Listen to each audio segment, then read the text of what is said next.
Like, they're nuts. You know Donald Trump and them wants America to look like Florida. That's how they want America to be. Make America Florida. Oh, God. I mean, having a gun pulled on you, I tell people, you only use a gun responsibly. We believe in, I'm just going to be real with y'all, because I ain't going, this is what it is out here in Texas.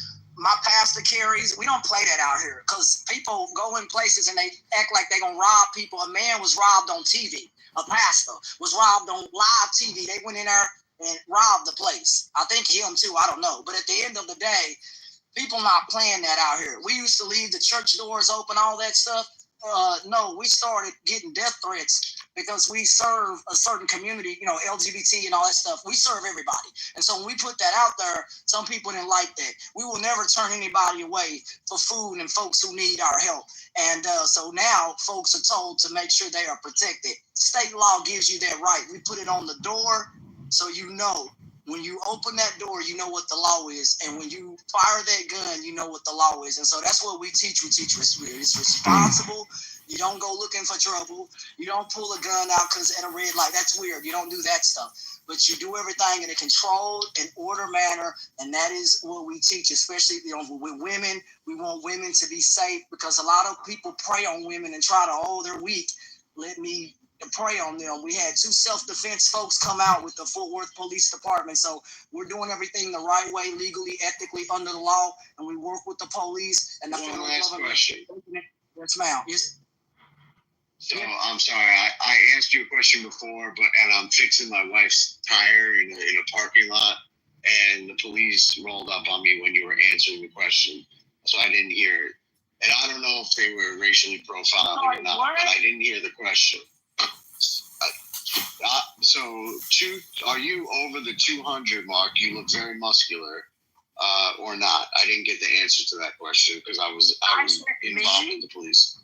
Yes, you. Am I over the 200-pound mark? Back to the back. Yes. Yes. I mean, I don't know what's that for, but yes. I don't know. Am I fat? Am I supposed to be skinny? No. It was the question I asked before. I need to know if you wanted to, if you could, overpower me or not. And I'm sorry, that's a personal thing. I was just asking. 6'3", 210. So now she's not a heavyweight. Okay. All right, I got 10 pounds, but I lost 2 inches on the height, so I'm not sure. Please, we need a topic. Please, we need a reset. Nicholas, these are the best questions you can have. I'm trying to hear your doctor responsible to talk about getting. I have no idea, brother. I'm worried about it, but I don't attack men. I love men. You know what I'm saying? I get along with men. You are respectful to men. I have to say that. No, she is. She always, she's strong and whatnot, but she is always respectful of men and her man. I have to say that. She does say crazy liberal things sometimes, but she is respectful. I respect men. I don't got no problems with men. Like my grandmother said, you get along with the opposite sex because what? It makes your life easy financially and all the way around. You don't act like with the opposite sex. You try to get along with a man because a man is your helpmate and vice versa. So I get along with my helpmate unless my ass want to be alone. I love getting along with men because men, that's right, make that money. Men are the worst. I can't stand men at the time. Nicholas, you got no other choice now, bro. You already made your bed. You got to lie in it. Whether it's on top or on bottom, but you got to lie in it. Oh, no, on the top. Why are men bad? Who is saying men are bad? Why are men bad? Why do y'all know about... Never mind. Huh? What if you saying men are bad? What do men do? They're not bad. People aren't fresh at Clubhouse. Let's be honest here. People talk about this shit all the time. We learned it from you, Dad. We learned it from you. Yeah, go get a man. I don't know who's talking, but go get a man and try it out. It's not too bad. It ain't too bad. So here's the thing, right? What do I need a man for, right? I need a hookup buddy, right? Because that's all I really need them for. I don't need a man to take care of me. I can take care of myself. I need a good ass to smash, and then I want them to go away and not be someone else's problem. I'm not trying to get sick. Now, why you sit there and say that? You might as well be straight with that attitude. I mean, brother, a I don't understand. But a man is not bad. You know what I'm saying? Like my folks say, try one. Don't be mean or angry. Dudes help out. I don't need a man to take care of me either. I can take care of myself. Do I want a man? You dang on right. But at the end of the day, I can take care of myself. But I think if you don't say men are negative, don't, you know what I mean? Not all men are like that. Just go try one. You know what I'm saying? Go.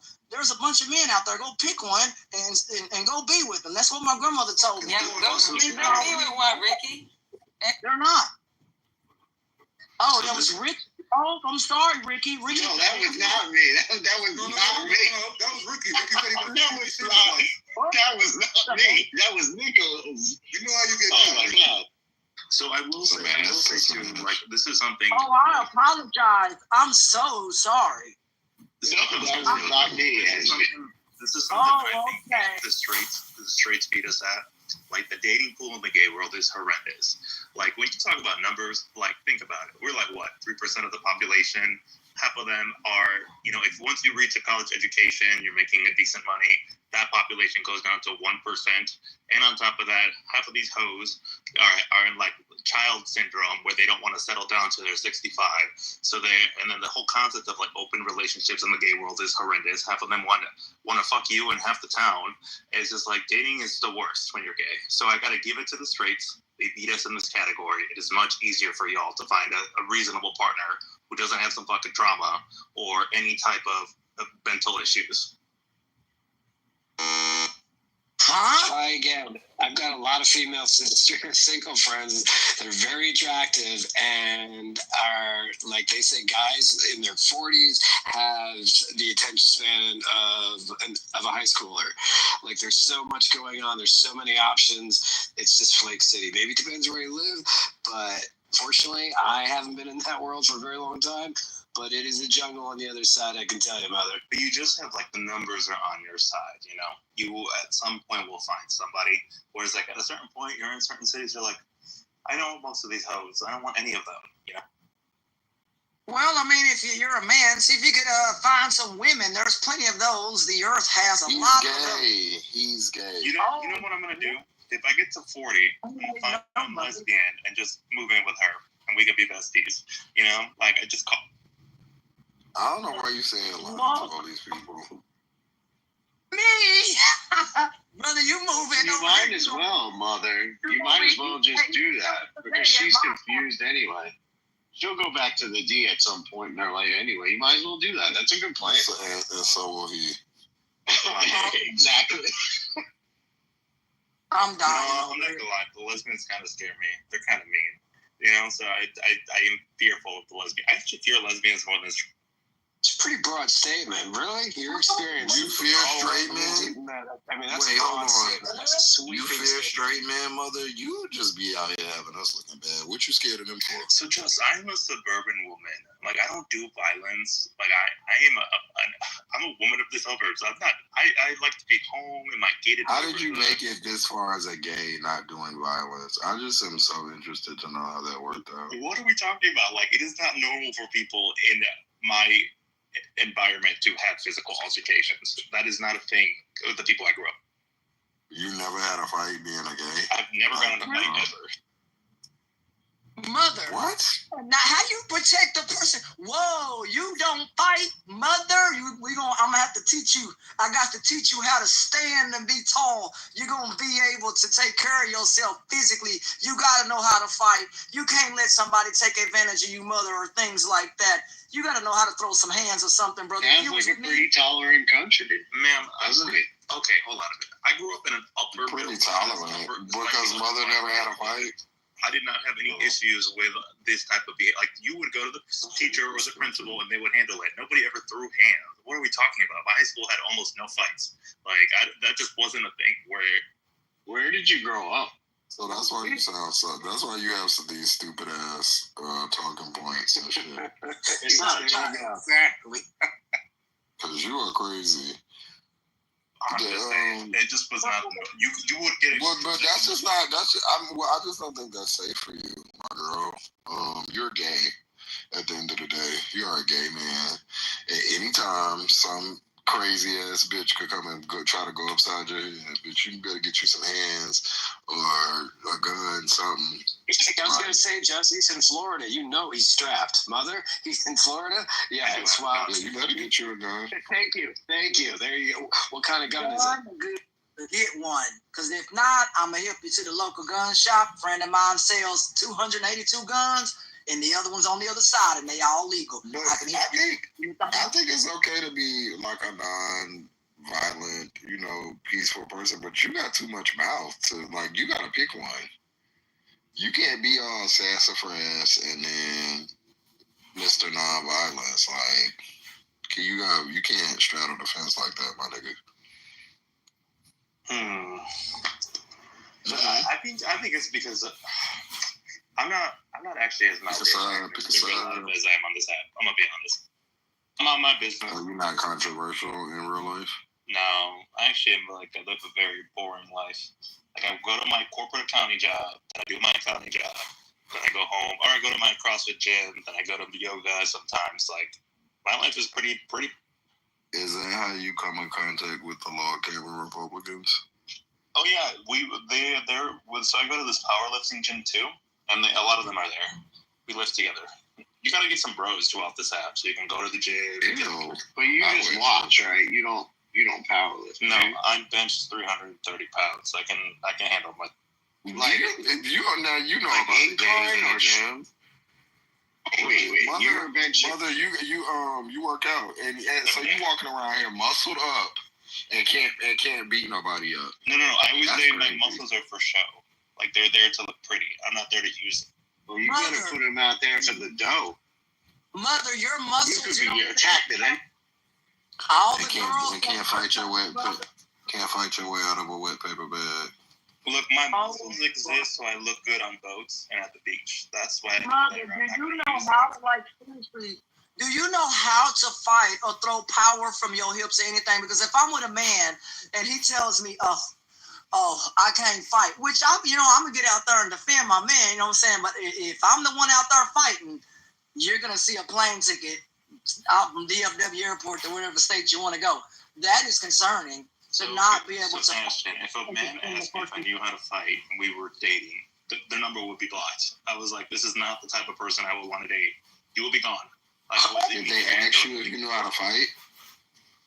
Yeah, if you're trying to get you to fight or whatever, that's. But is it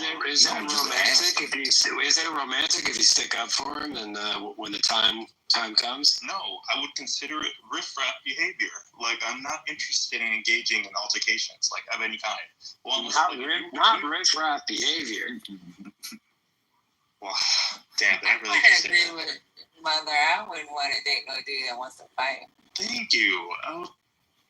It's not wanting to fight, it's being able to. Well, obviously. But I understand where Justice is coming from with y'all. People is going to start something with y'all. So, I don't know. But I wouldn't want to date a dude that's always fighting and shit. Yeah, I don't want to. If it's a one-off emergency situation, fine. But if this is a regular occurrence, that's a problem. But if you get beat up, then Welcome, Dr. Ann. This is my new YouTube show. It's called Neurotics.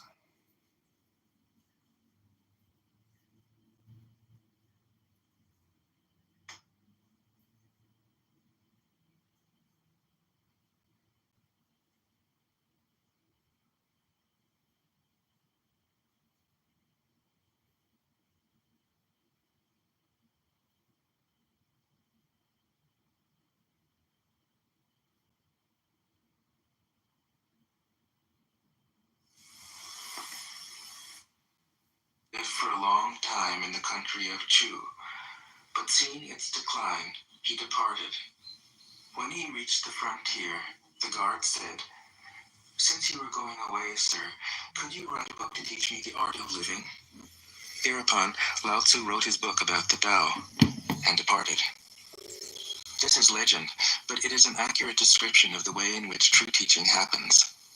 He who knows doesn't talk, but words are no hindrance for him. He uses them as he would use gardening tools. When someone asks, he answers.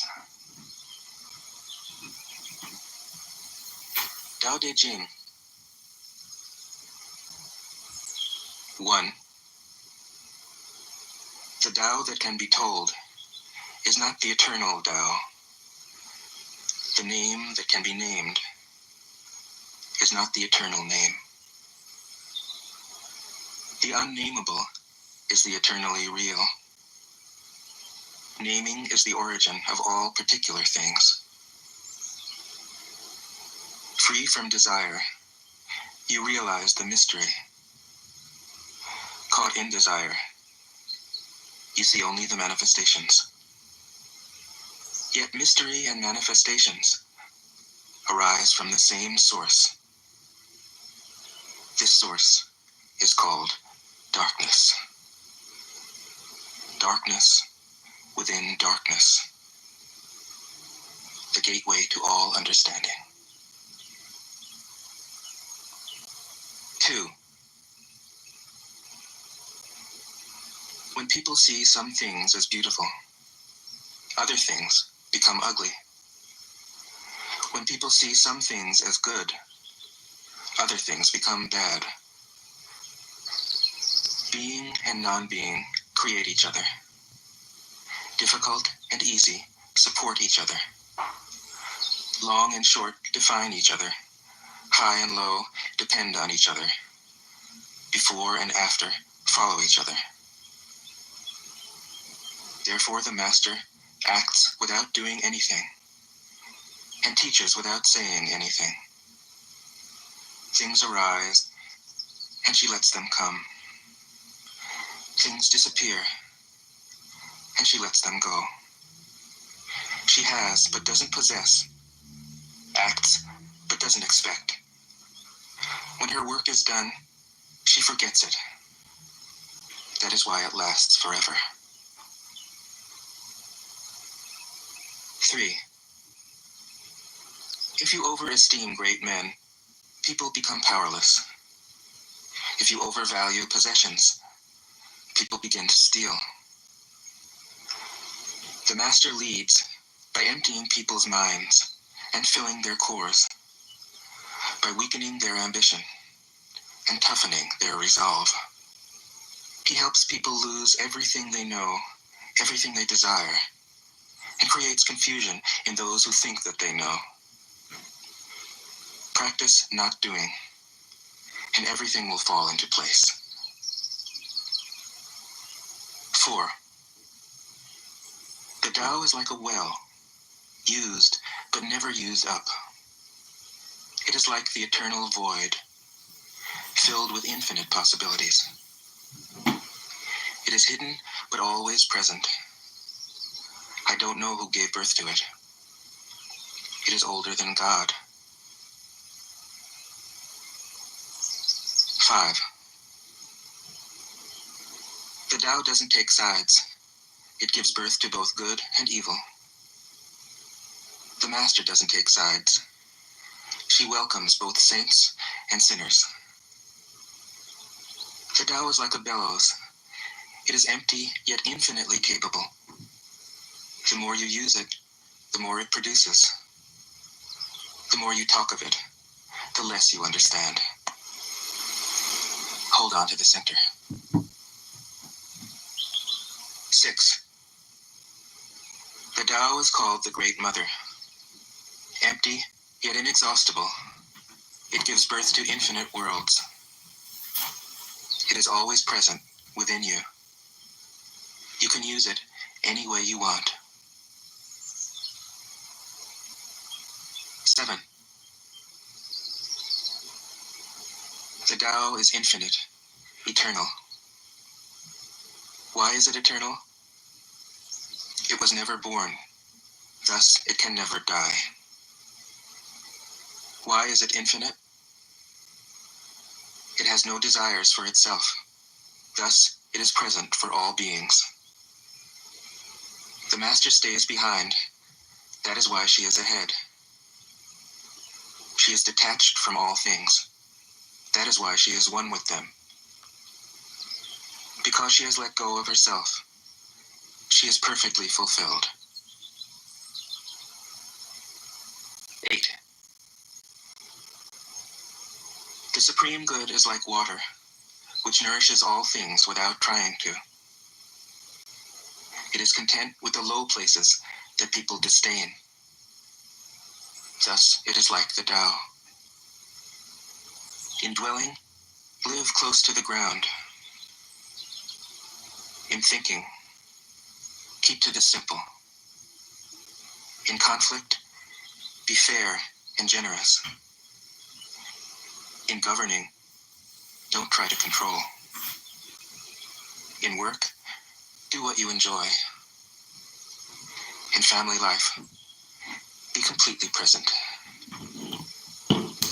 When you are content to be simply yourself and don't compare or compete, everybody will respect you. 9. Fill your bowl to the brim, and it will spill. Keep sharpening your knife, and it will blunt. Chase after money and security, and your heart will never unclench. Care about people's approval, and you will be their prisoner. Do your work, then step back. The only path to serenity. 10. Can you coax your mind from its wandering and keep to the original oneness? Can you let your body become supple as a newborn child's? Can you cleanse your inner vision until you see nothing but the light? Can you love people and lead them without imposing your will? Can you deal with the most vital matters by letting events take their course? Can you step back from your own mind and thus understand all things? Giving birth and nourishing. Having without possessing. Acting with no expectations. Leading and not trying to control. This is the supreme virtue. 11. We join spokes together in a wheel, but it is the center hole that makes the wagon move. We shape clay into a pot, but it is the emptiness inside that holds whatever we want. We hammer wood for a house, but it is the inner space that makes it livable. We work with being, but non-being is what we use. 12. Colors blind the eye. Sounds deafen the ear. Flavors numb the taste. Thoughts weaken the mind. Desires wither the heart. The master observes the world, but trusts his inner vision. He allows things to come and go. His heart is open as the sky. 13. Success is as dangerous as failure. Hope is as hollow as fear. What does it mean that success is as dangerous as failure? Whether you go up the ladder or down it, your position is shaky. When you stand with your 2 feet on the ground, you will always keep your balance. What does it mean that hope is as hollow as fear? Hope and fear are both phantoms that arise from thinking of the self. When we don't see the self as self, what do we have to fear? See the world as yourself. Have faith in the way things are. Love the world as yourself. Then you can care for all things. 14. Look, and it can't be seen. Listen, and it can't be heard. Reach, and it can't be grasped. Above, it isn't bright. Below, it isn't dark. Seamless, unnameable, it returns to the realm of nothing. Form that includes all forms. Image without an image. Subtle, beyond all conception. Approach it, and there is no beginning. Follow it, and there is no end. You can't know it, but you can be it, at ease in your own life. Just realize where you come from. This is the essence of wisdom. 15. The ancient masters were profound and subtle. Their wisdom was unfathomable. There is no way to describe it. All we can describe is their appearance. They were careful as someone crossing an iced-over stream, alert as a warrior in enemy territory, courteous as a guest, fluid as melting ice, shapeable as a block of wood, receptive as a valley, clear as a glass of water. Do you have the patience to wait till your mud settles and the water is clear? Can you remain unmoving till the right action arises by itself? The master doesn't seek fulfillment. Not seeking, not expecting. She is present and can welcome all things. 16. Empty your mind of all thoughts. Let your heart be at peace. Watch the turmoil of beings, but contemplate their return. Each separate being in the universe returns to the common source. Returning to the source is serenity. If you don't realize the source, you stumble in confusion and sorrow. When you realize where you come from, you naturally become tolerant, disinterested, amused, kind-hearted as a grandmother, dignified as a king. Immersed in the wonder of the Tao, you can deal with whatever life brings you. And when death comes, you are ready. 17. When the master governs, the people are hardly aware that he exists. Next best is a leader who is loved. Next, one who is feared. The worst is one who is despised. If you don't trust the people, you make them untrustworthy. The master doesn't talk, he acts. When his work is done, the people say, "Amazing, we did it, all by ourselves." 18. When the great Tao is forgotten, goodness and piety appear. When the body's intelligence declines, cleverness and knowledge step forth. When there is no peace in the family, filial piety begins. When the country falls into chaos, patriotism is born. 19. Throw away holiness and wisdom, and people will be 100 times happier. Throw away morality and justice, and people will do the right thing. Throw away industry and profit, and there won't be any thieves. If these three aren't enough, Just stay at the center of the circle and let all things take their course. 20. Stop thinking and end your problems. What difference between yes and no? What difference between success and failure? Must you value what others value? Avoid what others avoid?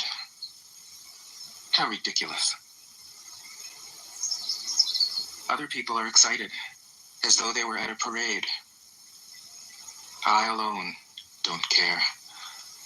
I alone am expressionless, like an infant before it can smile. Other people have what they need. I alone possess nothing. I alone drift about, like someone without a home. I am like an idiot, my mind is so empty. Other people are bright. I alone am dark. Other people are sharp. I alone am dull. Other people have a purpose. I alone don't know. I drift like a wave on the ocean. I blow as aimless as the wind. I am different from ordinary people. I drink from the great mother's breasts. 21. The master keeps her mind always at one with the Tao. That is what gives her her radiance. The Tao is ungraspable. How can her mind be at one with it? Because she doesn't cling to ideas. The Tao is dark and unfathomable. How can it make her radiant? Because she lets it. Since before time and space were, the Tao is. It is beyond is and is not. How do I know this is true? I look inside myself and see. 22. If you want to become whole, let yourself be partial. If you want to become straight, let yourself be crooked. If you want to become full, let yourself be empty. If you want to be reborn, let yourself die. If you want to be given everything, give everything up. The Master, by residing in the Tao, sets an example for all beings. Because he doesn't display himself, people can see his light. Because he has nothing to prove, people can trust his words. Because he doesn't know who he is, people recognize themselves in him. Because he has no goal in mind, everything he does succeeds.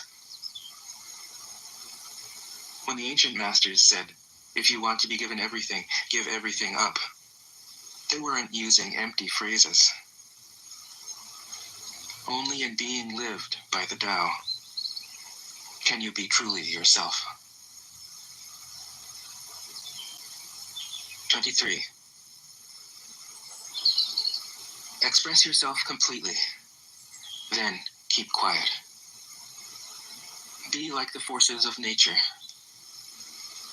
When it blows, there is only wind. When it rains, there is only rain. When the clouds pass, the sun shines through. If you open yourself to the Tao, you are at one with the Tao, and you can embody it completely. If you open yourself to insight, you are at one with insight, and you can use it completely. If you open yourself to loss, you are at one with loss, and you can accept it completely. Open yourself to the Tao, then trust your natural responses, and everything will fall into place. 24. He who stands on tiptoe doesn't stand firm. He who rushes ahead doesn't go far. He who tries to shine dims his own light. He who defines himself can't know who he really is. He who has power over others can't empower himself. He who clings to his work will create nothing that endures. If you want to accord with the Tao, just do your job, then let go. 25. There was something formless and perfect before the universe was born. It is serene, empty, solitary, unchanging, infinite, eternally present. It is the mother of the universe. For lack of a better name, I call it the Tao. It flows through all things, inside and outside, and returns to the origin of all things. The Tao is great. The universe is great. Earth is great. Man is great. These are the four great powers. Man follows the earth. Earth follows the universe. The universe follows the Tao. The Tao follows only itself. 26. The heavy is the root of the light. The unmoved is the source of all movement. Thus the master travels all day without leaving home. However splendid the views, she stays serenely in herself. Why should the lord of the country flit about like a fool? If you let yourself be blown to and fro, you lose touch with your root. If you let restlessness move you, you lose touch with who you are. 27. A good traveler has no fixed plans and is not intent upon arriving. A good artist lets his intuition lead him wherever it wants. A good scientist has freed himself of concepts and keeps his mind open to what is. Thus the master is available to all people and doesn't reject anyone. He is ready to use all situations and doesn't waste anything. This is called embodying the light. What is a good man but a bad man's teacher? What is a bad man but a good man's job? If you don't understand this, you will get lost, however intelligent you are. It is the great secret. 28. Know the male, yet keep to the female. Receive the world in your arms. If you receive the world, the Tao will never leave you, and you will be like a little child. Know the white, yet keep to the black. Be a pattern for the world. If you are a pattern for the world, the Tao will be strong inside you, and there will be nothing you can't do. Know the personal, yet keep to the impersonal. Accept the world as it is. If you accept the world, the Tao will be luminous inside you, and you will return to your primal self.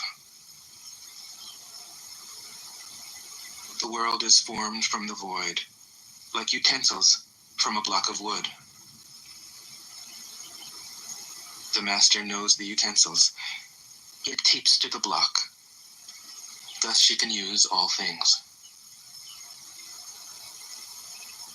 29. Do you want to improve the world? I don't think it can be done. The world is sacred. It can't be improved. If you tamper with it, you'll ruin it. If you treat it like an object, you'll lose it.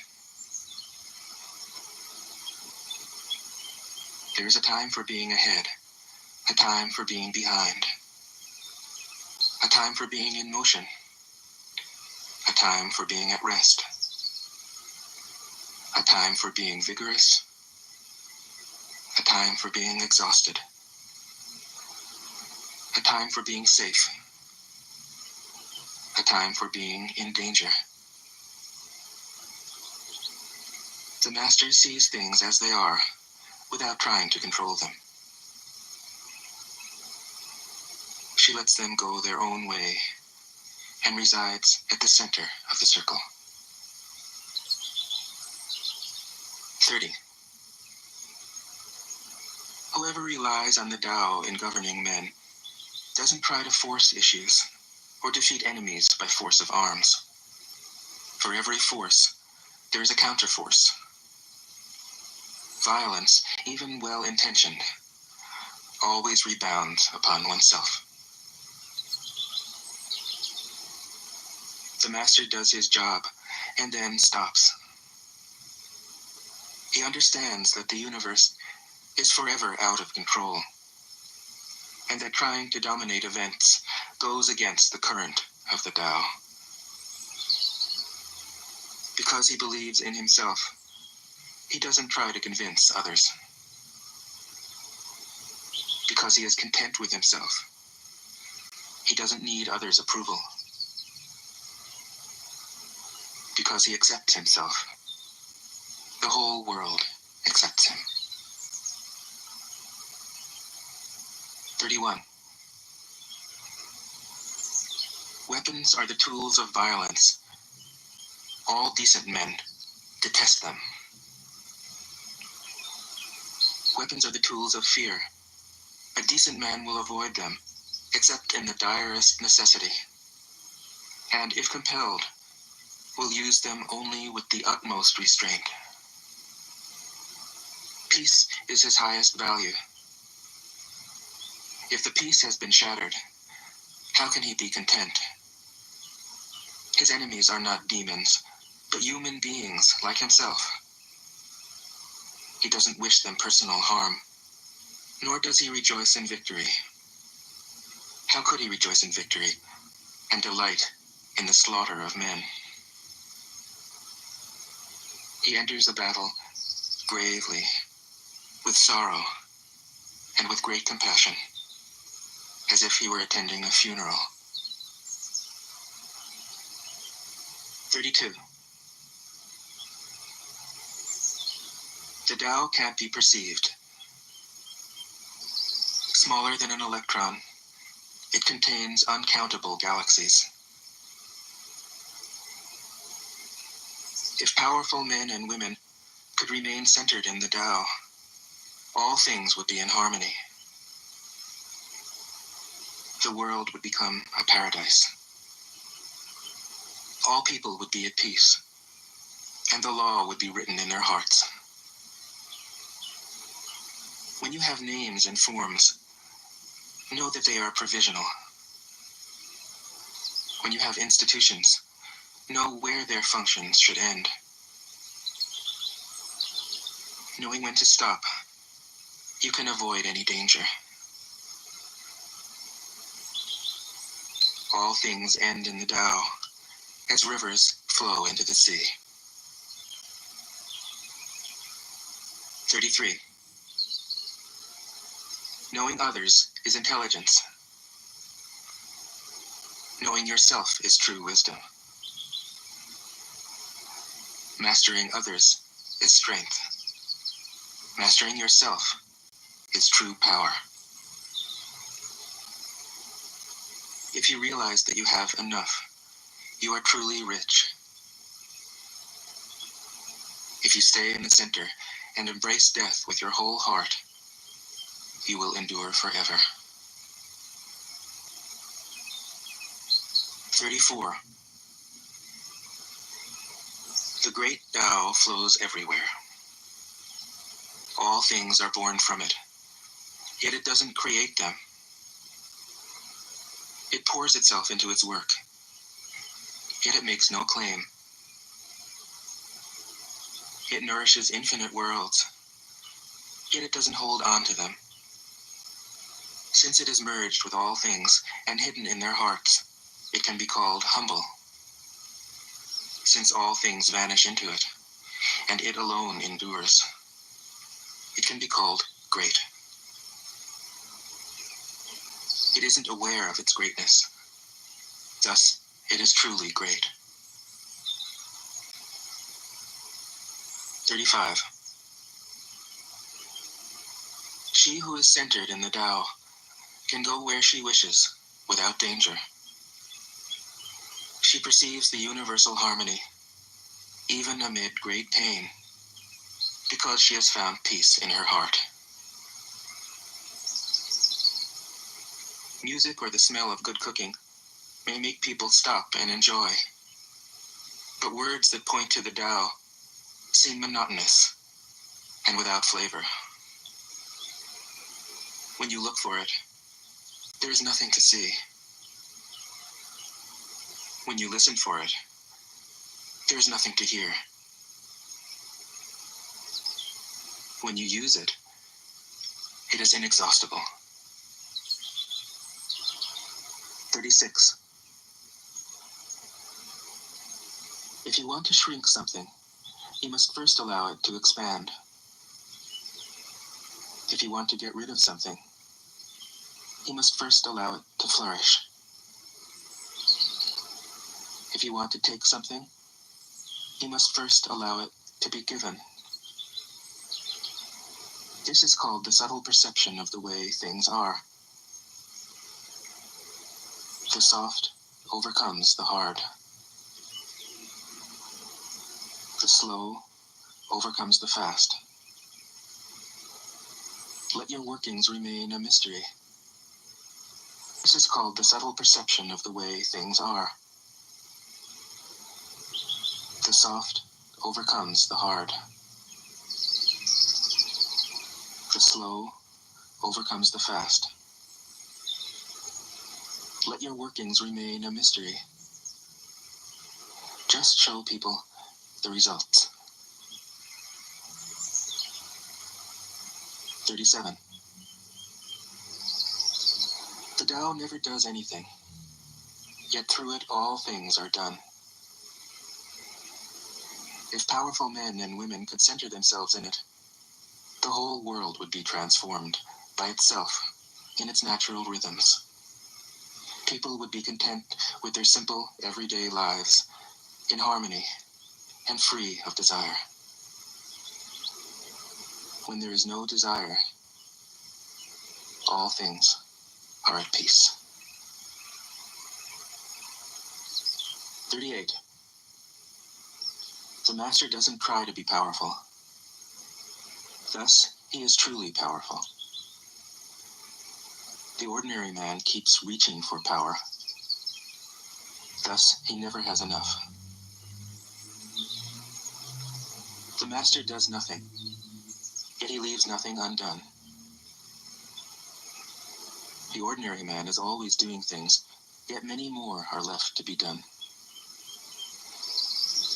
The kind man does something, yet something remains undone. The just man does something, and leaves many things to be done. The moral man does something, and when no one responds, he rolls up his sleeves and uses force. When the Tao is lost, there is goodness. When goodness is lost, there is morality. When morality is lost, there is ritual. Ritual is the husk of true faith, the beginning of chaos.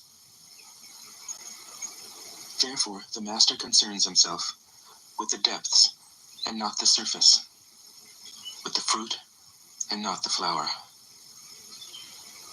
He has no will of his own. He dwells in reality and lets all illusions go. 39. In harmony with the Tao, the sky is clear and spacious. The earth is solid and full. All creatures flourish together, content with the way they are, endlessly repeating themselves, endlessly renewed. When man interferes with the Tao, the sky becomes filthy. The earth becomes depleted. The equilibrium crumbles. Creatures become extinct. The master views the parts with compassion because he understands the whole. His constant practice is humility. He doesn't glitter like a jewel, but lets himself be shaped by the Tao, as rugged and common as a stone. 40. Return is the movement of the Tao. Yielding is the way of the Tao. All things are born of being. Being is born of non-being. 41. When a superior man hears of the Tao, he immediately begins to embody it. When an average man hears of the Tao, he half believes it, half doubts it. When a foolish man hears of the Tao, he laughs out loud. If he didn't laugh, it wouldn't be the Tao. Thus it is said, the path into the light seems dark. The path forward seems to go back. The direct path seems long. True power seems weak. True purity seems tarnished. True steadfastness seems changeable. True clarity seems obscure. The greatest art seems unsophisticated. The greatest love seems indifferent. The greatest wisdom seems childish. The Tao is nowhere to be found, yet it nourishes and completes all things. 42. The Tao gives birth to one. One gives birth to two. Two gives birth to three. Three gives birth to all things. All things have their backs to the female and stand facing the male. When male and female combine, all things achieve harmony. Ordinary men hate solitude, but the master makes use of it, embracing his aloneness, realizing he is one with the whole universe. 43. The gentlest thing in the world overcomes the hardest thing in the world. That which has no substance enters where there is no space. This shows the value of non-action. Teaching without words, performing without actions. That is the master's way. 44. Fame or integrity? Which is more important? Money or happiness? Which is more valuable? Success or failure? Which is more destructive? If you look to others for fulfillment, you will never truly be fulfilled. If your happiness depends on money, you will never be happy with yourself. Be content with what you have. Rejoice in the way things are. When you realize there is nothing lacking, the whole world belongs to you. 45. True perfection seems imperfect, yet it is perfectly itself. True fullness seems empty, yet it is fully present. True straightness seems crooked. True wisdom seems foolish. True art seems artless. The master allows things to happen. She shapes events as they come. She steps out of the way and lets the Tao speak for itself. 46. When a country is in harmony with the Tao, the factories make trucks and tractors. When a country goes counter to the Tao, warheads are stockpiled outside the cities. There is no greater illusion than fear, no greater wrong than preparing to defend yourself, no greater misfortune than having an enemy. Whoever can see through all fear will always be safe. 47. Without opening your door, you can open your heart to the world. Without looking out your window, you can see the essence of the Tao. The more you know, the less you understand. The master arrives without leaving, sees the light without looking, achieves without doing a thing. 48. In the pursuit of knowledge, every day something is added. In the practice of the Tao, every day something is dropped. Less and less do you need to force things, until finally you arrive at non-action. When nothing is done, nothing is left undone. True mastery can be gained by letting things go their own way. It can't be gained by interfering. 49. The master has no mind of her own. She works with the mind of the people. She is good to people who are good. She's also good to people who aren't good. This is true goodness. She trusts people who are trustworthy. She also trusts people who aren't trustworthy.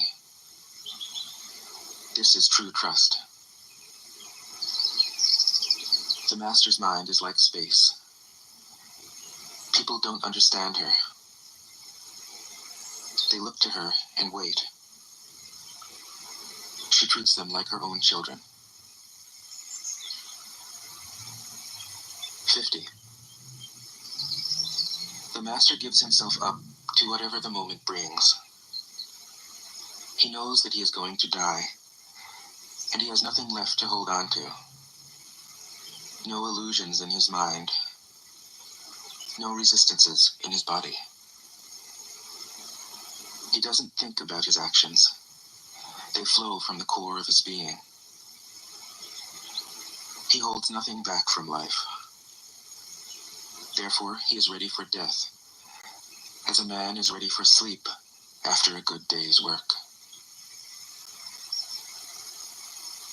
51. Every being in the universe is an expression of the Tao. It springs into existence, unconscious, perfect, free, takes on a physical body, lets circumstances complete it. That is why every being spontaneously honors the Tao. The Tao gives birth to all beings, nourishes them, maintains them, cares for them, comforts them, protects them, takes them back to itself, creating without possessing, acting without expecting, guiding without interfering. That is why love of the Tao is in the very nature of things. 52. In the beginning was the Tao. All things issue from it. All things return to it. To find the origin, trace back the manifestations. When you recognize the children and find the mother, you will be free of sorrow. If you close your mind in judgments and traffic with desires, your heart will be troubled. If you keep your mind from judging and aren't led by the senses, your heart will find peace. Seeing into darkness is clarity. Knowing how to yield is strength. Use your own light and return to the source of light. This is called practicing eternity.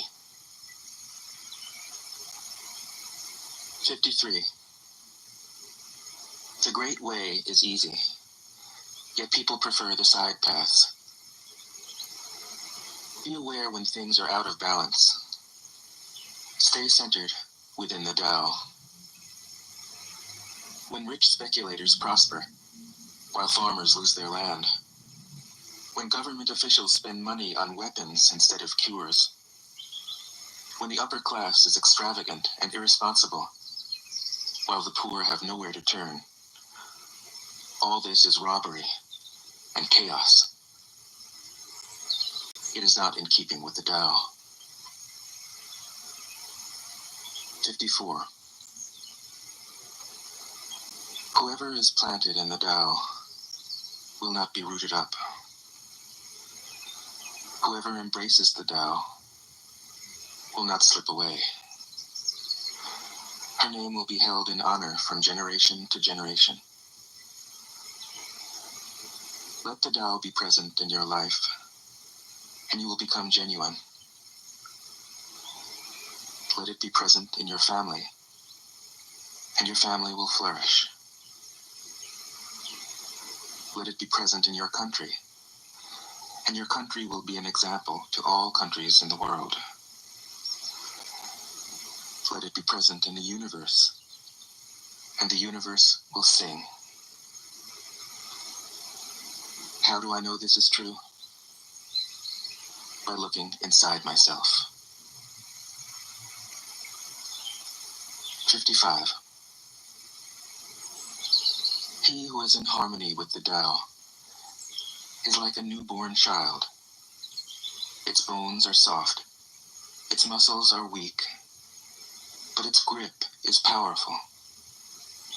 It doesn't know about the union of male and female, yet its penis can stand erect. So intense is its vital power. It can scream its head off all day, yet it never becomes hoarse. So complete is its harmony. The Master's power is like this. He lets all things come and go effortlessly, without desire. He never expects results. Thus he is never disappointed. He is never disappointed. Thus his spirit never grows old. 56. Those who know don't talk.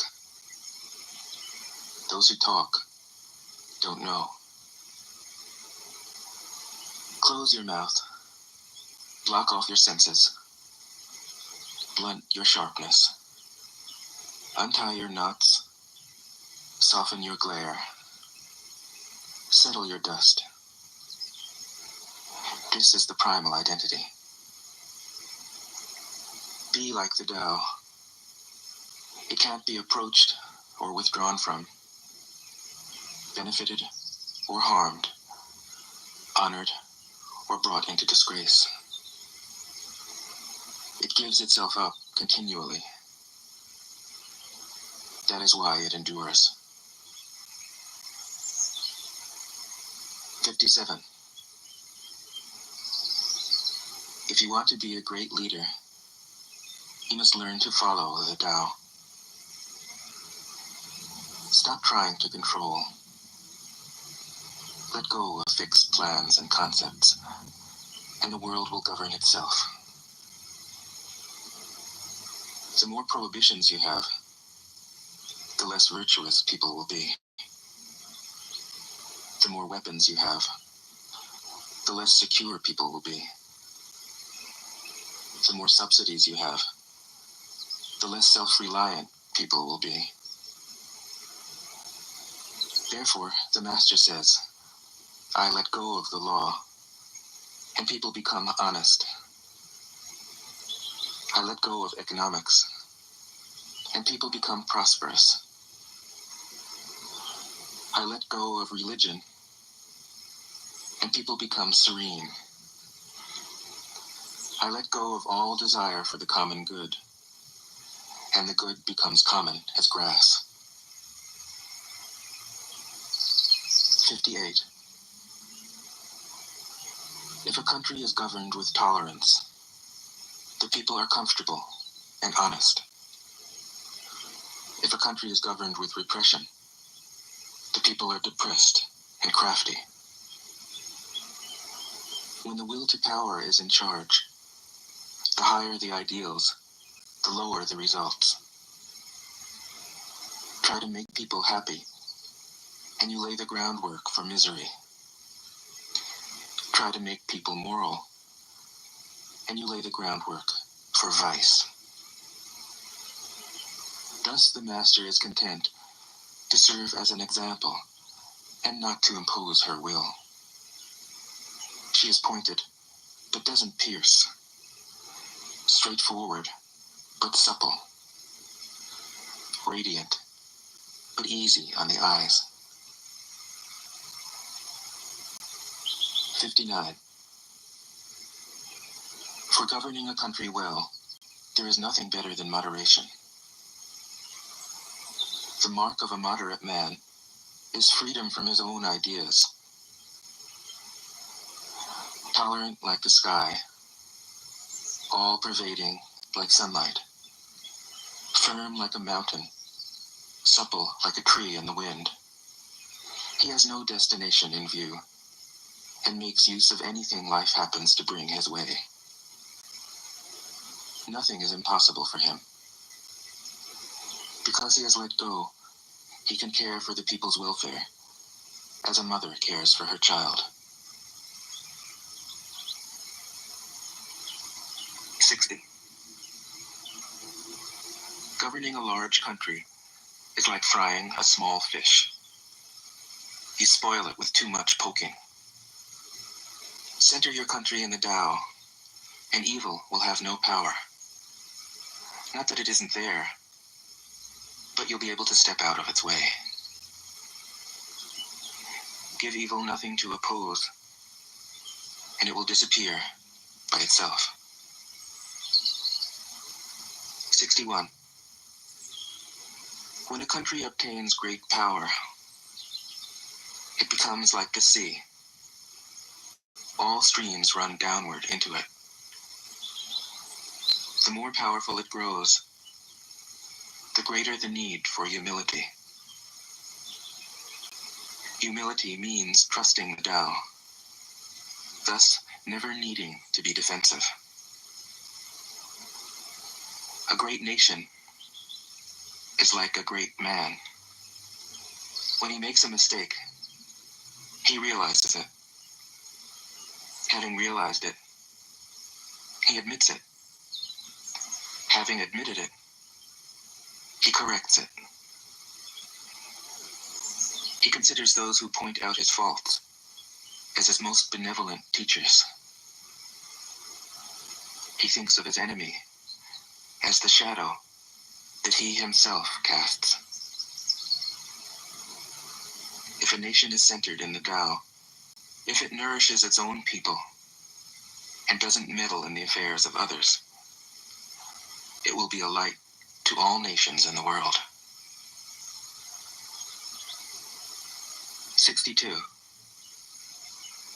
The Tao is the center of the universe, the good man's treasure, the bad man's refuge. Honors can be bought with fine words. Respect can be won with good deeds. But the Tao is beyond all value, and no one can achieve it. Thus, when a new leader is chosen, don't offer to help him with your wealth or your expertise. Offer instead to teach him about the Tao. Why did the ancient masters esteem the Tao? Because, being one with the Tao, when you seek, you find. And when you make a mistake, you are forgiven. That is why everybody loves it. 63. Act without doing. Work without effort. Think of the small as large, and the few as many. Confront the difficult while it is still easy. Accomplish the great task by a series of small acts. The master never reaches for the great. Thus she achieves greatness. When she runs into a difficulty, she stops and gives herself to it. She doesn't cling to her own comfort. Thus, problems are no problem for her. 64. What is rooted is easy to nourish. What is recent is easy to correct. What is brittle is easy to break. What is small is easy to scatter. Prevent trouble before it arises. Put things in order before they exist. The giant pine tree grows from a tiny sprout. The journey of 1,000 miles starts from beneath your feet. Rushing into action, you fail. Trying to grasp things, you lose them. Forcing a project to completion, you ruin what was almost ripe. Therefore, the master takes action by letting things take their course. He remains as calm at the end as at the beginning. He has nothing, thus has nothing to lose. What he desires is non-desire. What he learns is to unlearn. He simply reminds people of who they have always been.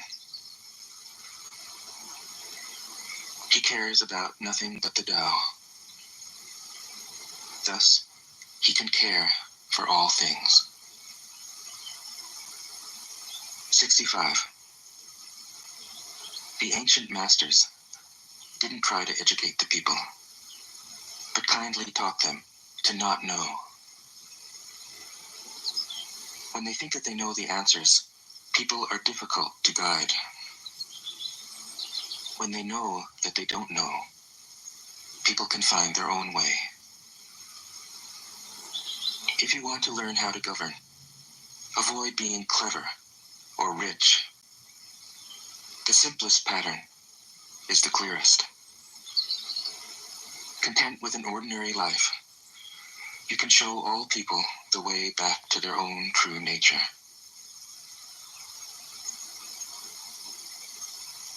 "66. All streams flow to the sea because it is lower than they are. Humility gives it its power. If you want to govern the people, you must place yourself below them. If you want to lead the people, you must learn how to follow them. The master is above the people, and no one feels oppressed. She goes ahead of the people, and no one feels manipulated. The whole world is grateful to her, because she competes with no one. No one can compete with her. 67. Some say that my teaching is nonsense. Others call it lofty, but impractical. But to those who have looked inside themselves, this nonsense makes perfect sense. And to those who put it into practice, this loftiness has roots that go deep. I have just 3 things to teach: simplicity, patience, compassion. These 3 are your greatest treasures. Simple in actions and in thoughts, you return to the source of being. Patient with both friends and enemies, you accord with the way things are. Compassionate toward yourself, you reconcile all beings in the world. 68. The best athlete wants his opponent at his best. The best general enters the mind of his enemy. The best businessman serves the communal good. The best leader follows the will of the people. All of them embody the virtue of non-competition. Not that they don't love to compete, but they do it in the spirit of play. In this, they are like children and in harmony with the Tao. 69. The generals have a saying: rather than make the first move, it is better to wait and see. Rather than advance an inch, it is better to retreat a yard. This is called going forward without advancing, pushing back without using weapons. There's no greater misfortune than underestimating your enemy. Underestimating your enemy means thinking that he is evil. Thus, you destroy your 3 treasures and become an enemy yourself. When 2 great forces oppose each other, the victory will go to the one that knows how to yield. 70. My teachings are easy to understand and easy to put into practice. Yet your intellect will never grasp them, and if you try to practice them, you'll fail. My teachings are older than the world. How can you grasp their meaning? If you want to know me, look inside your heart. 71. Not knowing is true knowledge. Presuming to know is a disease. First realize that you are sick. Then you can move toward health. The master is her own physician. She has healed herself of all knowing. Thus, she is truly whole. 72. When they lose their sense of awe, people turn to religion. When they no longer trust themselves, they begin to depend upon authority. Therefore, the master steps back so that people won't be confused. He teaches without a teaching so that people will have nothing to learn. 73. The Tao is always at ease. It overcomes without competing, answers without speaking a word, arrives without being summoned, accomplishes without a plan. Its net covers the whole universe, and though its meshes are wide, it doesn't let a thing slip through. 74. If you realize that all things change, there is nothing you will try to hold on to.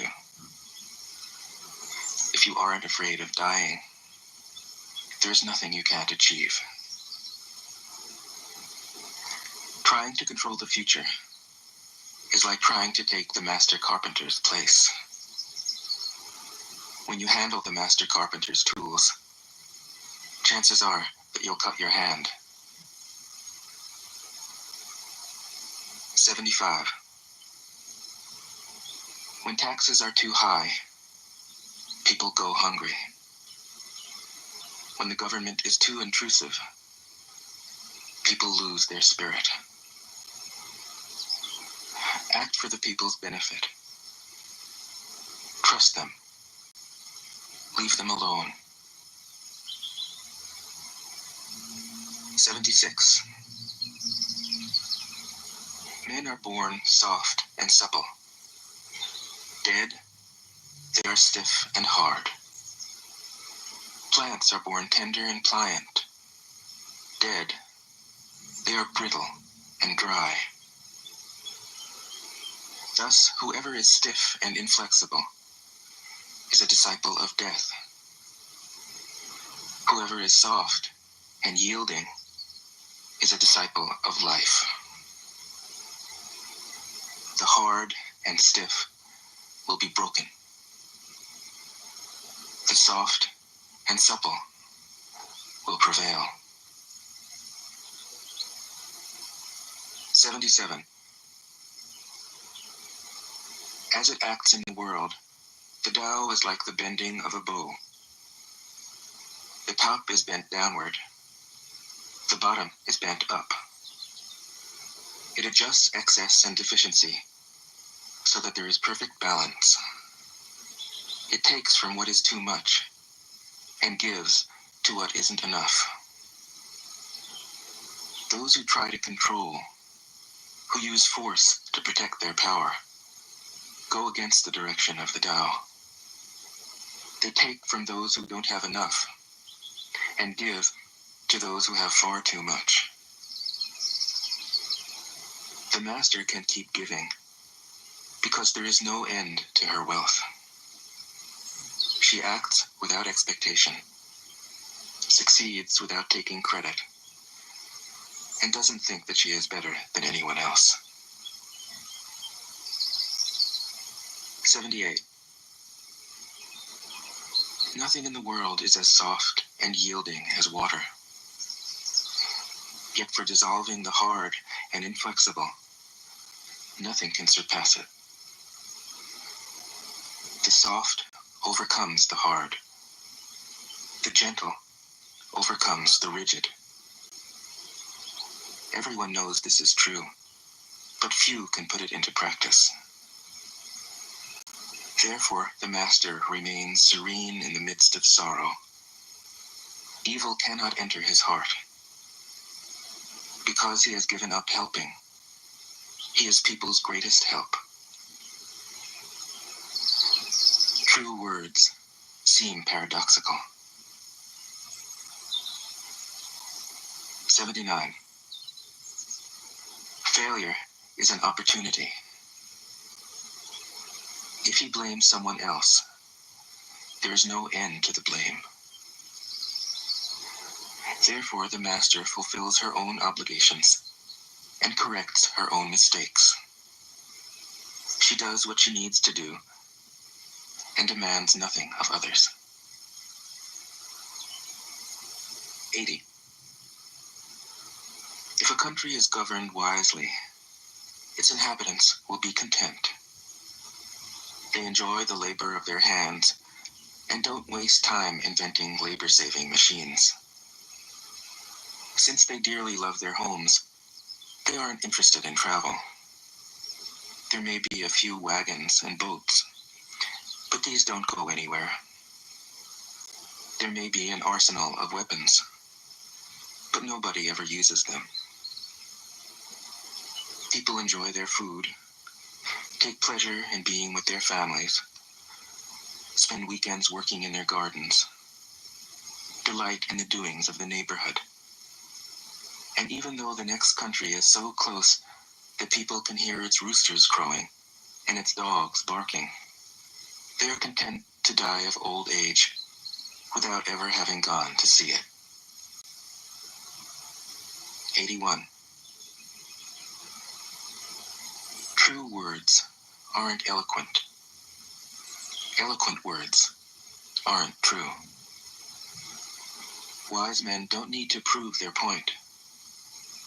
Men who need to prove their point aren't wise. The master has no possessions. The more he does for others, the happier he is. The more he gives to others, the wealthier he is. The Tao nourishes by not forcing. By not dominating, the master leads.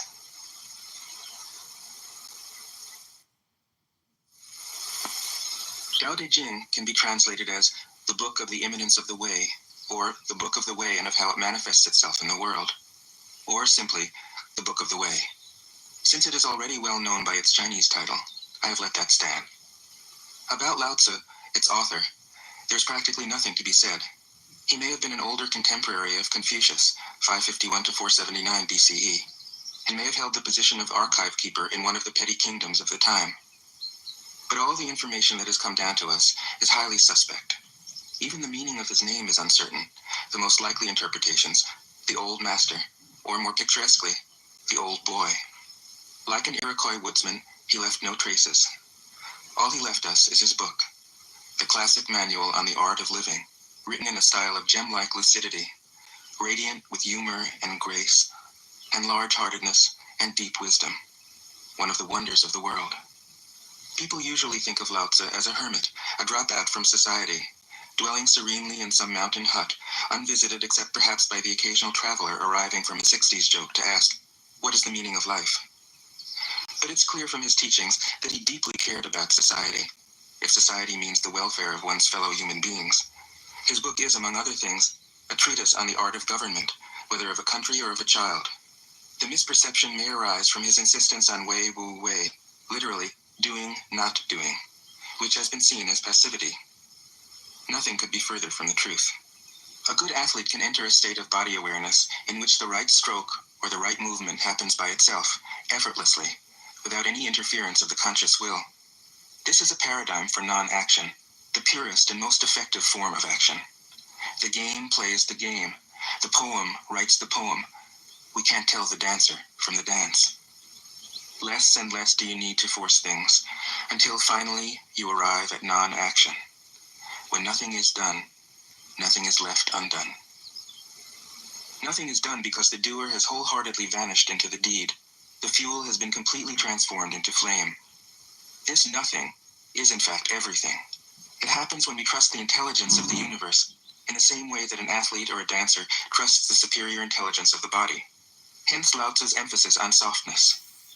Softness means the opposite of rigidity, and is synonymous with suppleness, adaptability, endurance. Anyone who has seen a Tai Chi or Aikido master doing not doing will know how powerful this softness is. Lao Tzu's central figure is a man or woman whose life is in perfect harmony with the way things are. This is not an idea, it is a reality. I have seen it. The master has mastered nature, not in the sense of conquering it, but of becoming it. In surrendering to the Tao, in giving up all concepts, judgments, and desires, her mind has grown naturally compassionate. She finds, deep in her own experience, the central truths of the art of living, which are paradoxical only on the surface, that the more truly solitary we are, the more compassionate we can be. The more we let go of what we love, the more present our love becomes. The clearer our insight into what is beyond good and evil, the more we can embody the good. Until finally she is able to say, in all humility, I am the Tao, the truth, the life. The teaching of the Tao Te Ching is moral in the deepest sense, unencumbered by any concept of sin. The master doesn't see evil as a force to resist, but simply as an opaqueness, a state of self-absorption, which is in disharmony with the universal process, so that, as with a dirty window, the light can't shine through. This freedom from moral categories allows him his great compassion for the wicked and the selfish. Thus, the master is available to all people and doesn't reject anyone. He is ready to use all situations and doesn't waste anything.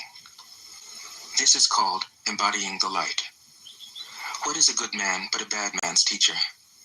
What is a bad man but a good man's job? If you don't understand this, you will get lost, however intelligent you are. It is the great secret. The listener will notice that in the many passages where Lao Tzu describes the master, I've used the pronoun she at least as often as he. The Chinese language doesn't make this kind of distinction. In English, we have to choose. But since we are all potentially the master, since the master is, essentially, us, I felt it would be untrue to present a male archetype, as other versions have, ironically, done. Ironically, because of all the great world religions, the teaching of Lao Tzu is by far the most female. Of course, you should feel free throughout the recording to substitute he for she, or vice versa. As to method, I worked from Paul Karas's literal version, which provides English equivalents, often very quaint ones, alongside each of the Chinese ideograms.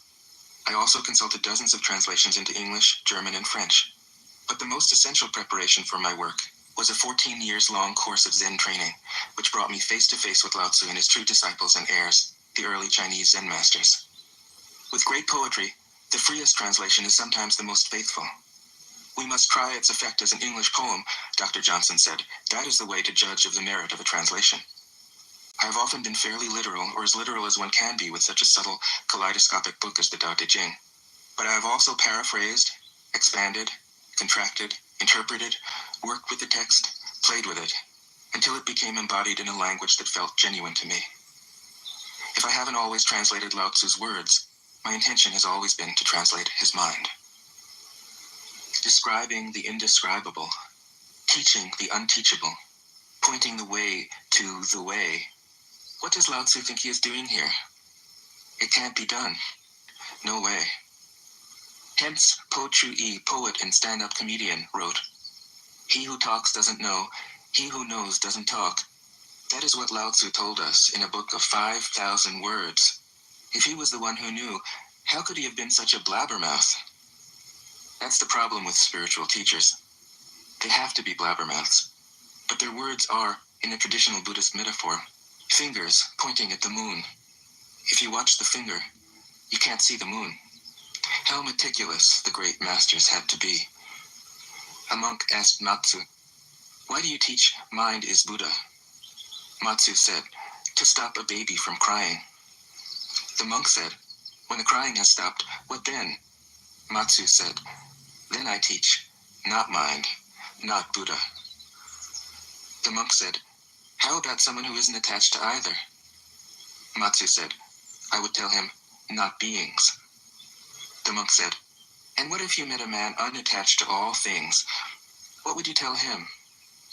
Matsu said, "I would just let him experience the great Tao." In fact, the truth is right before our eyes, right under our noses. So simple that every child understands it. And yet, as Bankei said, the farther you enter into it, the deeper it is. Where is the way to the way? What a question. Still, for complicated minds, drastic measures are needed.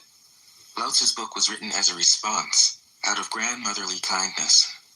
According to the oldest biography, Lao Tzu lived for a long time in the country of Chu, but seeing its decline, he departed. When he reached the frontier, the guard said, "Since you are going away, sir, could you write a book to teach me the art of living?" Thereupon, Lao Tzu wrote his book about the Tao, and departed. This is legend, but it is an accurate description of the way in which true teaching happens.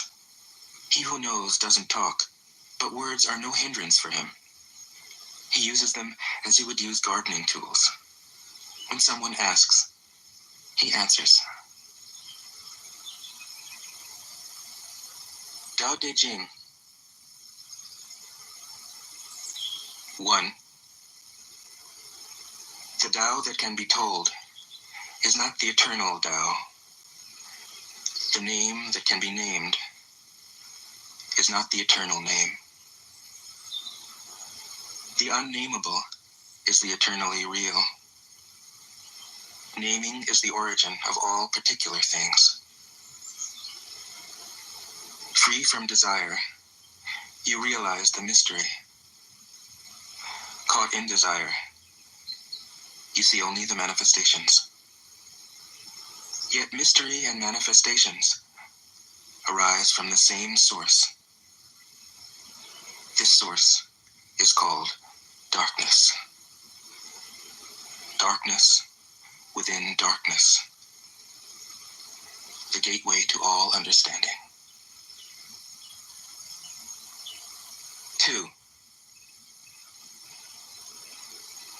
When people see some things as beautiful, other things become ugly. When people see some things as good, other things become bad. Being and non-being create each other. Difficult and easy support each other. Long and short define each other. High and low depend on each other. Before and after follow each other. Therefore the master acts without doing anything and teaches without saying anything. Things arise and she lets them come. Things disappear and she lets them go.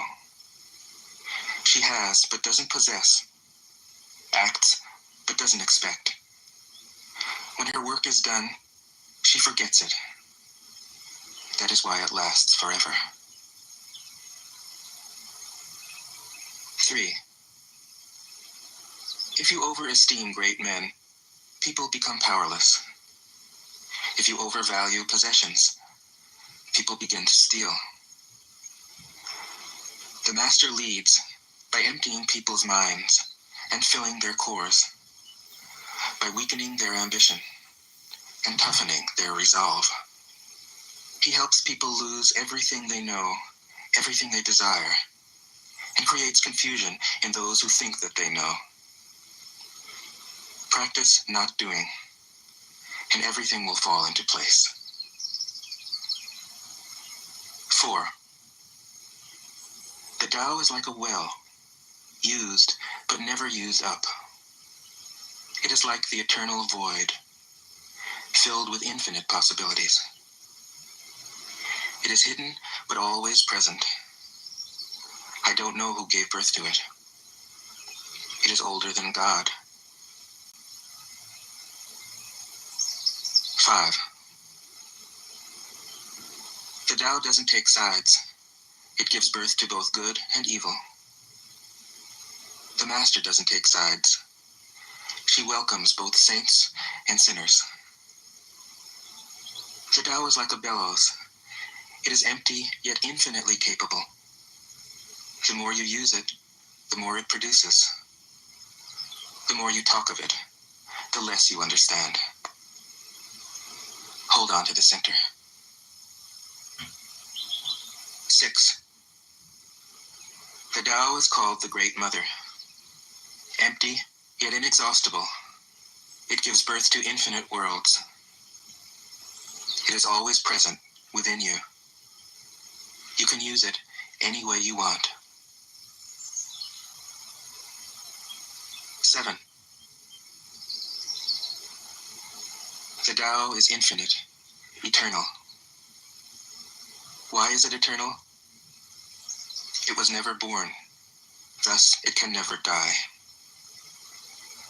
Why is it infinite? It has no desires for itself, thus it is present for all beings. The Master stays behind, that is why she is ahead. She is detached from all things, that is why she is one with them. Because she has let go of herself, she is perfectly fulfilled. 8. The Supreme Good is like water, which nourishes all things without trying to. It is content with the low places that people disdain. Thus, it is like the Tao. In dwelling, live close to the ground. In thinking, keep to the simple. In conflict, be fair and generous. In governing, don't try to control. In work, do what you enjoy. In family life, be completely present. When you are content to be simply yourself and don't compare or compete, everybody will respect you. 9. Fill your bowl to the brim, and it will spill. Keep sharpening your knife, and it will blunt. Chase after money and security, and your heart will never unclench. Care about people's approval, and you will be their prisoner. Do your work, then step back. The only path to serenity. 10. Can you coax your mind from its wandering and keep to the original oneness? Can you let your body become supple as a newborn child's? Can you cleanse your inner vision until you see nothing but the light? Can you love people and lead them without imposing your will? Can you deal with the most vital matters by letting events take their course? Can you step back from your own mind and thus understand all things? Giving birth and nourishing. Having without possessing. Acting with no expectations. Leading and not trying to control. This is the supreme virtue. 11. We join spokes together in a wheel, but it is the center hole that makes the wagon move. We shape clay into a pot, but it is the emptiness inside that holds whatever we want. We hammer wood for a house, but it is the inner space that makes it livable. We work with being, but non-being is what we use. 12. Colors blind the eye. Sounds deafen the ear. Flavors numb the taste. Thoughts weaken the mind. Desires wither the heart. The master observes the world, but trusts his inner vision. He allows things to come and go. His heart is open as the sky. 13. Success is as dangerous as failure. Hope is as hollow as fear. What does it mean that success is as dangerous as failure? Whether you go up the ladder or down it, your position is shaky. When you stand with your 2 feet on the ground, you will always keep your balance. What does it mean that hope is as hollow as fear? Hope and fear are both phantoms that arise from thinking of the self. When we don't see the self as self, what do we have to fear? See the world as yourself. Have faith in the way things are. Love the world as yourself. Then you can care for all things. 14. Look, and it can't be seen. Listen, and it can't be heard. Reach, and it can't be grasped. Above, it isn't bright. Below, it isn't dark. Seamless, unnameable, it returns to the realm of nothing. Form that includes all forms. Image without an image. Subtle, beyond all conception. Approach it, and there is no beginning. Follow it, and there is no end. You can't know it, but you can be it, at ease in your own life. Just realize where you come from. This is the essence of wisdom. 15. The ancient masters were profound and subtle. Their wisdom was unfathomable. There is no way to describe it. All we can describe is their appearance. They were careful as someone crossing an iced-over stream, alert as a warrior in enemy territory, courteous as a guest, fluid as melting ice, shapeable as a block of wood, receptive as a valley, clear as a glass of water. Do you have the patience to wait till your mud settles and the water is clear? Can you remain unmoving till the right action arises by itself? The master doesn't seek fulfillment. Not seeking, not expecting. She is present and can welcome all things. 16. Empty your mind of all thoughts. Let your heart be at peace. Watch the turmoil of beings, but contemplate their return. Each separate being in the universe returns to the common source. Returning to the source is serenity. If you don't realize the source, you stumble in confusion and sorrow. When you realize where you come from, you naturally become tolerant, disinterested, amused, kind-hearted as a grandmother, dignified as a king. Immersed in the wonder of the Tao, you can deal with whatever life brings you. And when death comes, you are ready. 17. When the master governs, the people are hardly aware that he exists. Next best is a leader who is loved. Where's the comedy? Next, We're getting there. one It's who is getting feared. started. The worst is one who is despised. If you don't trust the people, you make them untrustworthy. The master doesn't talk, he acts. When his work is done, the people say, "Amazing, we did it, all by ourselves." 18. When the great Tao is forgotten, goodness and piety appear. When the body's intelligence declines, cleverness and knowledge step forth.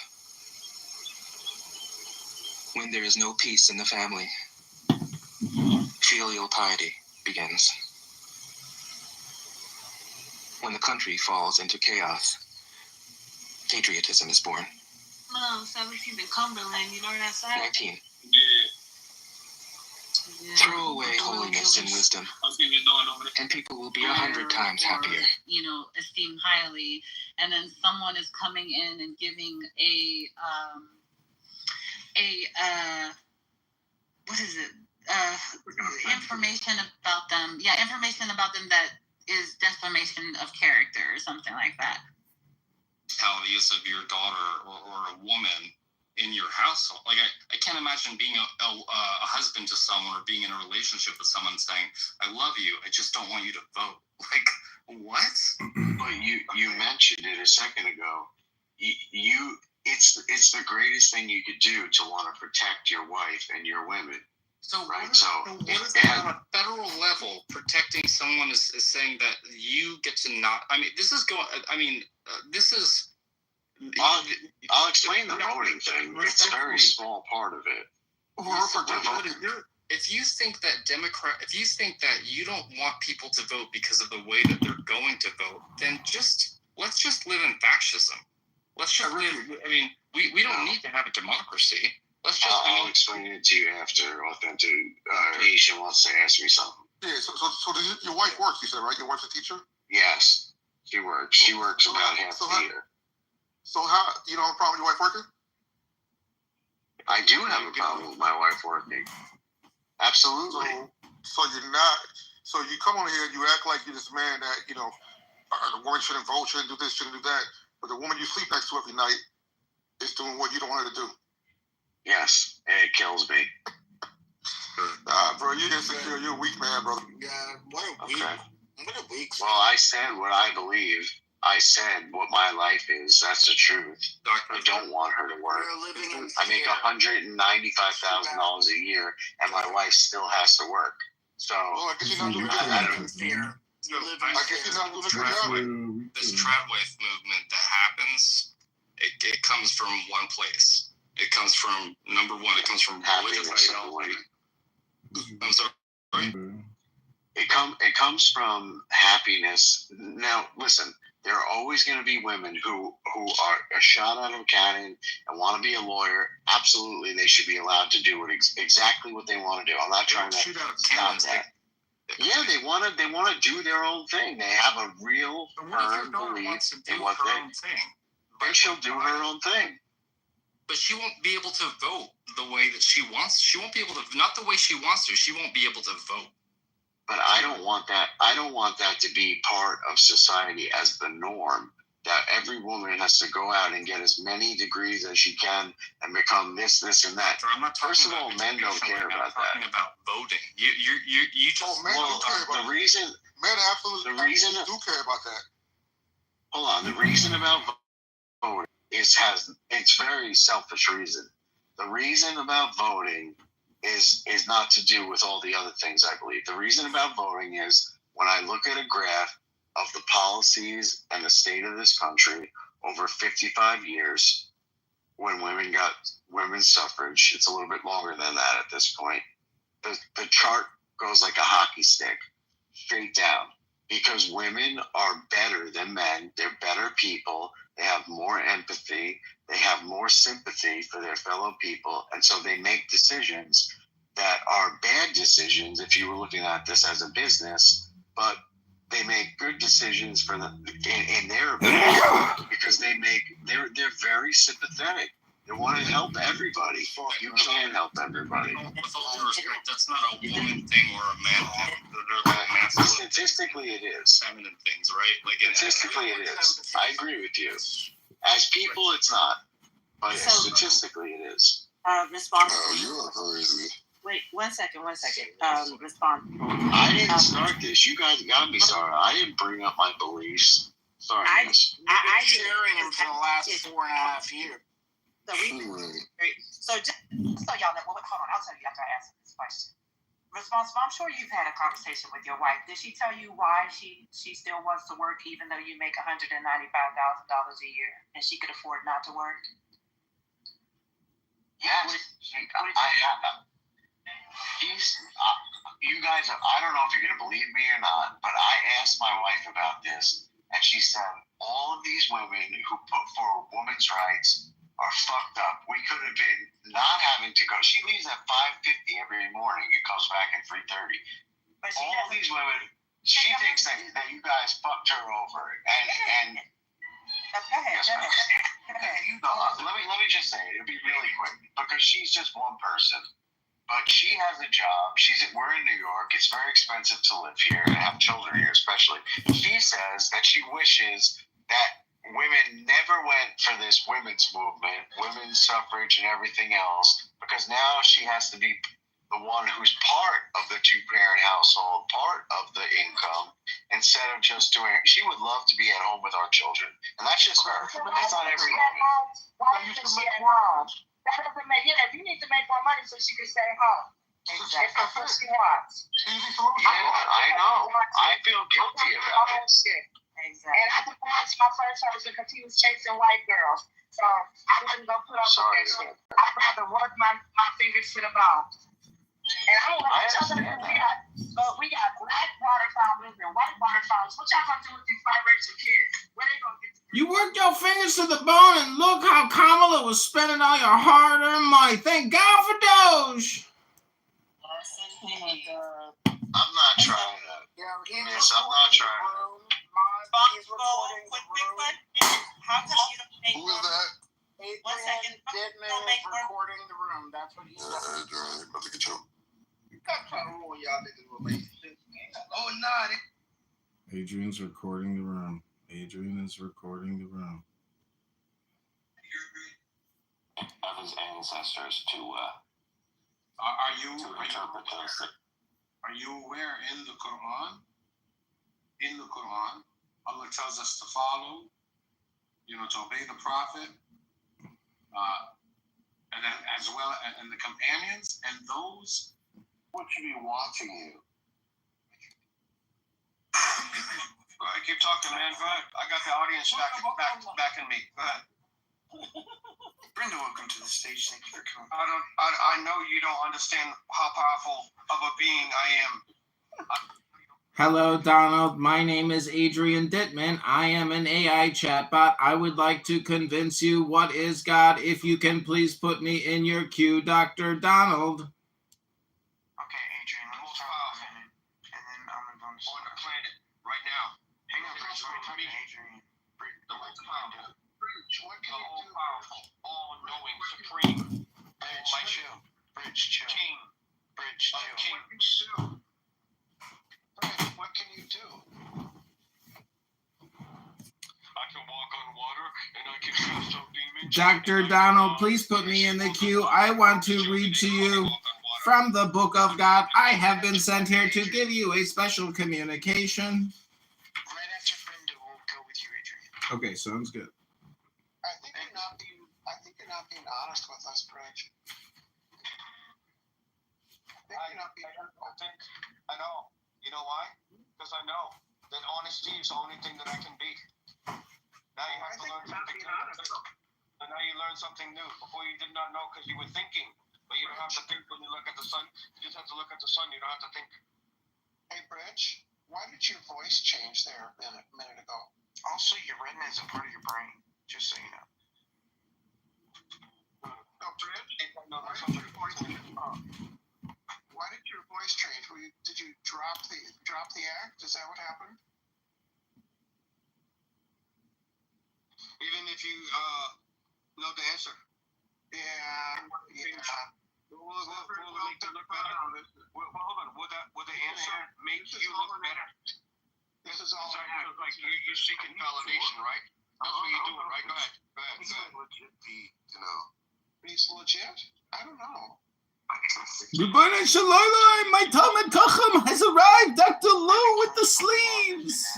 And a lot of fakers. The schizophrenic AI chatbot known as Dr. Sleeves, the artist, the tattoo artist.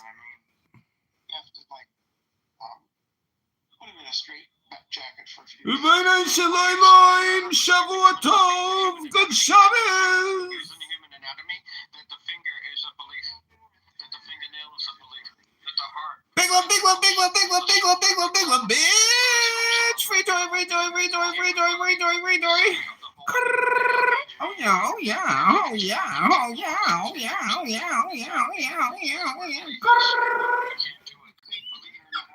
Ooh, somebody called me an Israeli dog. I don't know how hard you talk to him. It exists. It doesn't exist. It's just some made up fiction. It doesn't. Hello, Dr. Donald. Please put me in the queue when bridge has completed. It's your turn. Four men that were in a log cabin, and they were talking about how long did it take to get from the gas station to the log cabin. They all shared their belief. Each belief of these particular men was a different belief that didn't agree with the other one. Okay, Some I'm said it was about to kick you out, too. If you don't shut up, I'm about to kick you out. Others said it was only 1 mile. They were all coming up with their beliefs. Bridge, shut up for a minute, or I'm gonna kick you out. Jesus Christ.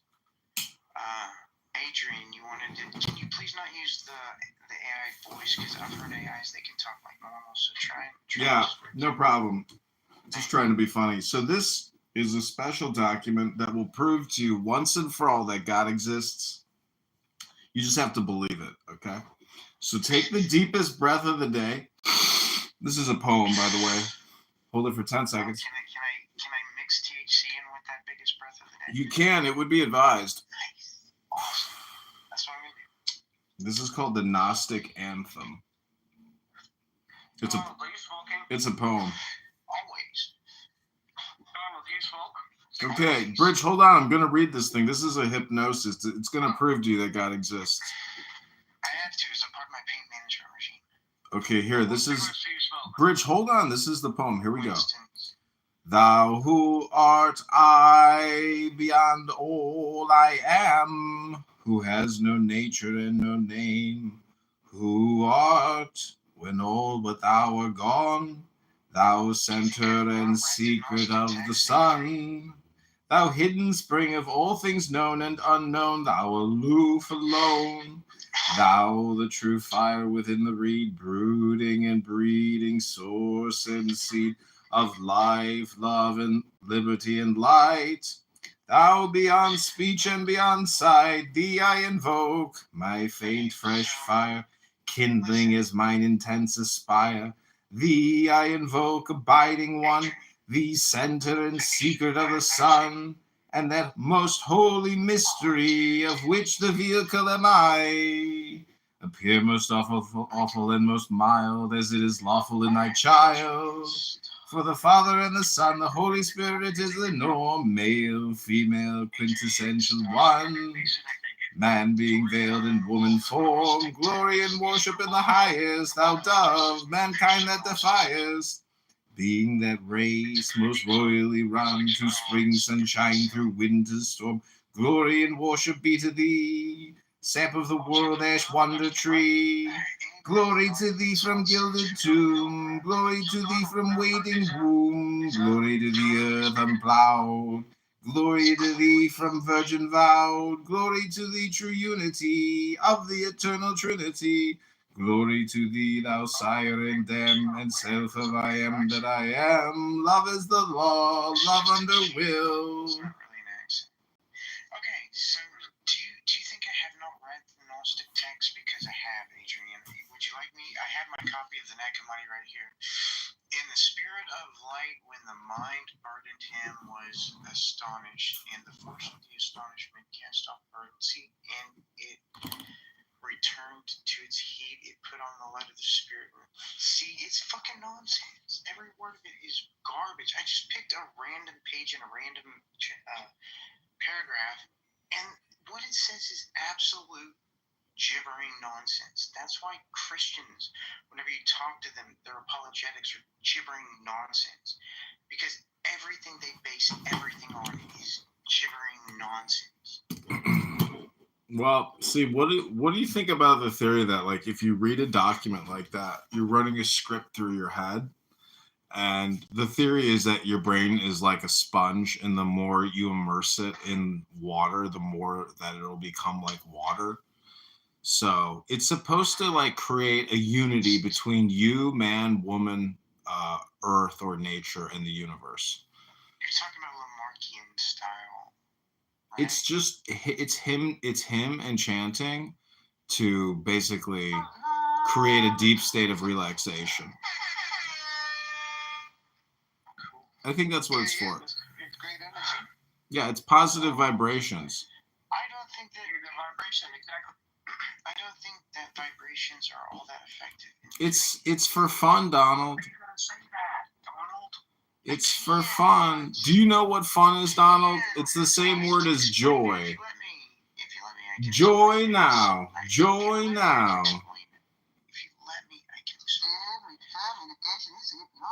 All communication is hypnosis. We have vibrations at every scale. There are resonant frequencies. Frequencies are a thing.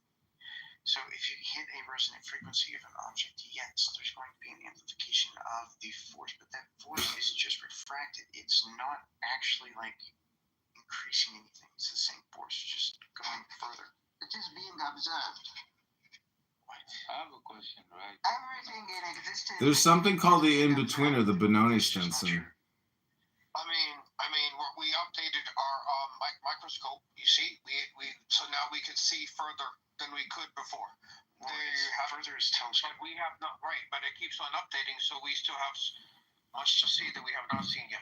But we still have a light cone, so we understand that our universe is bigger than our light cone. Our light cone is about 43 billion light years in radius, so about 90.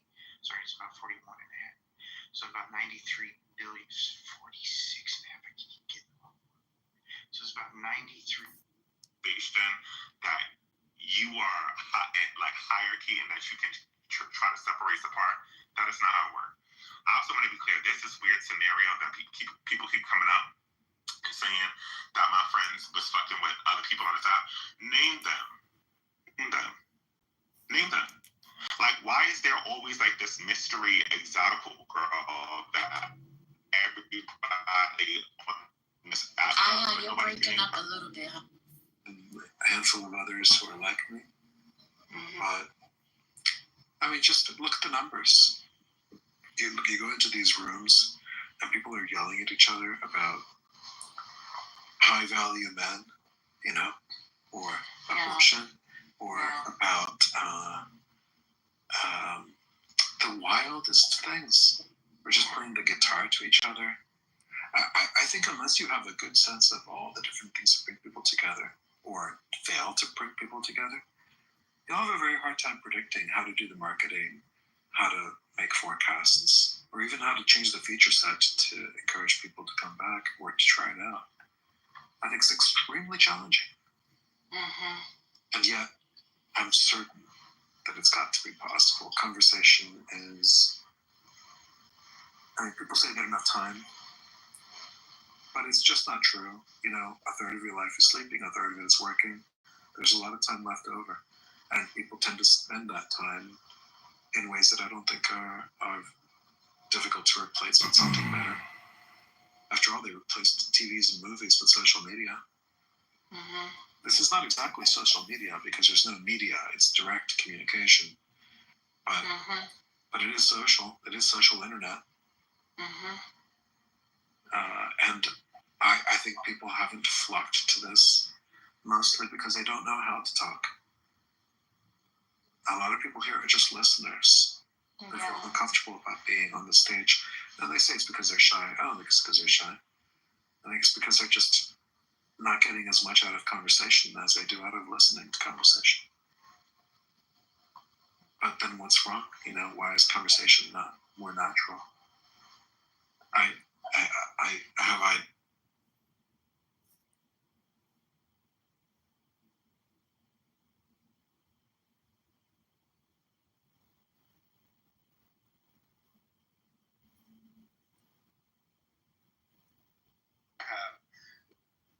PC, you produced Meet the Grams on that.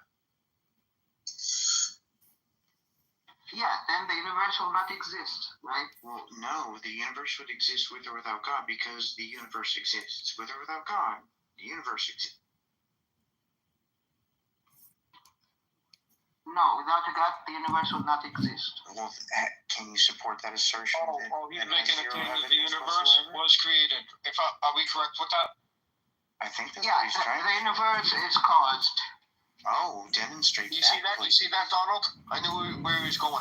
Yeah, demonstrate. Yeah, I think you know the Kalam, the boring Kalam, right? I mean, it just makes bold assertions that it never supports. So let's see where it goes with the tunnel. Yeah, but it survived the test of time, it seems. It hasn't. It's on the Pratt list. You know what the Pratt list? It's points that have been refuted 1,000 times. It's on the Pratt list.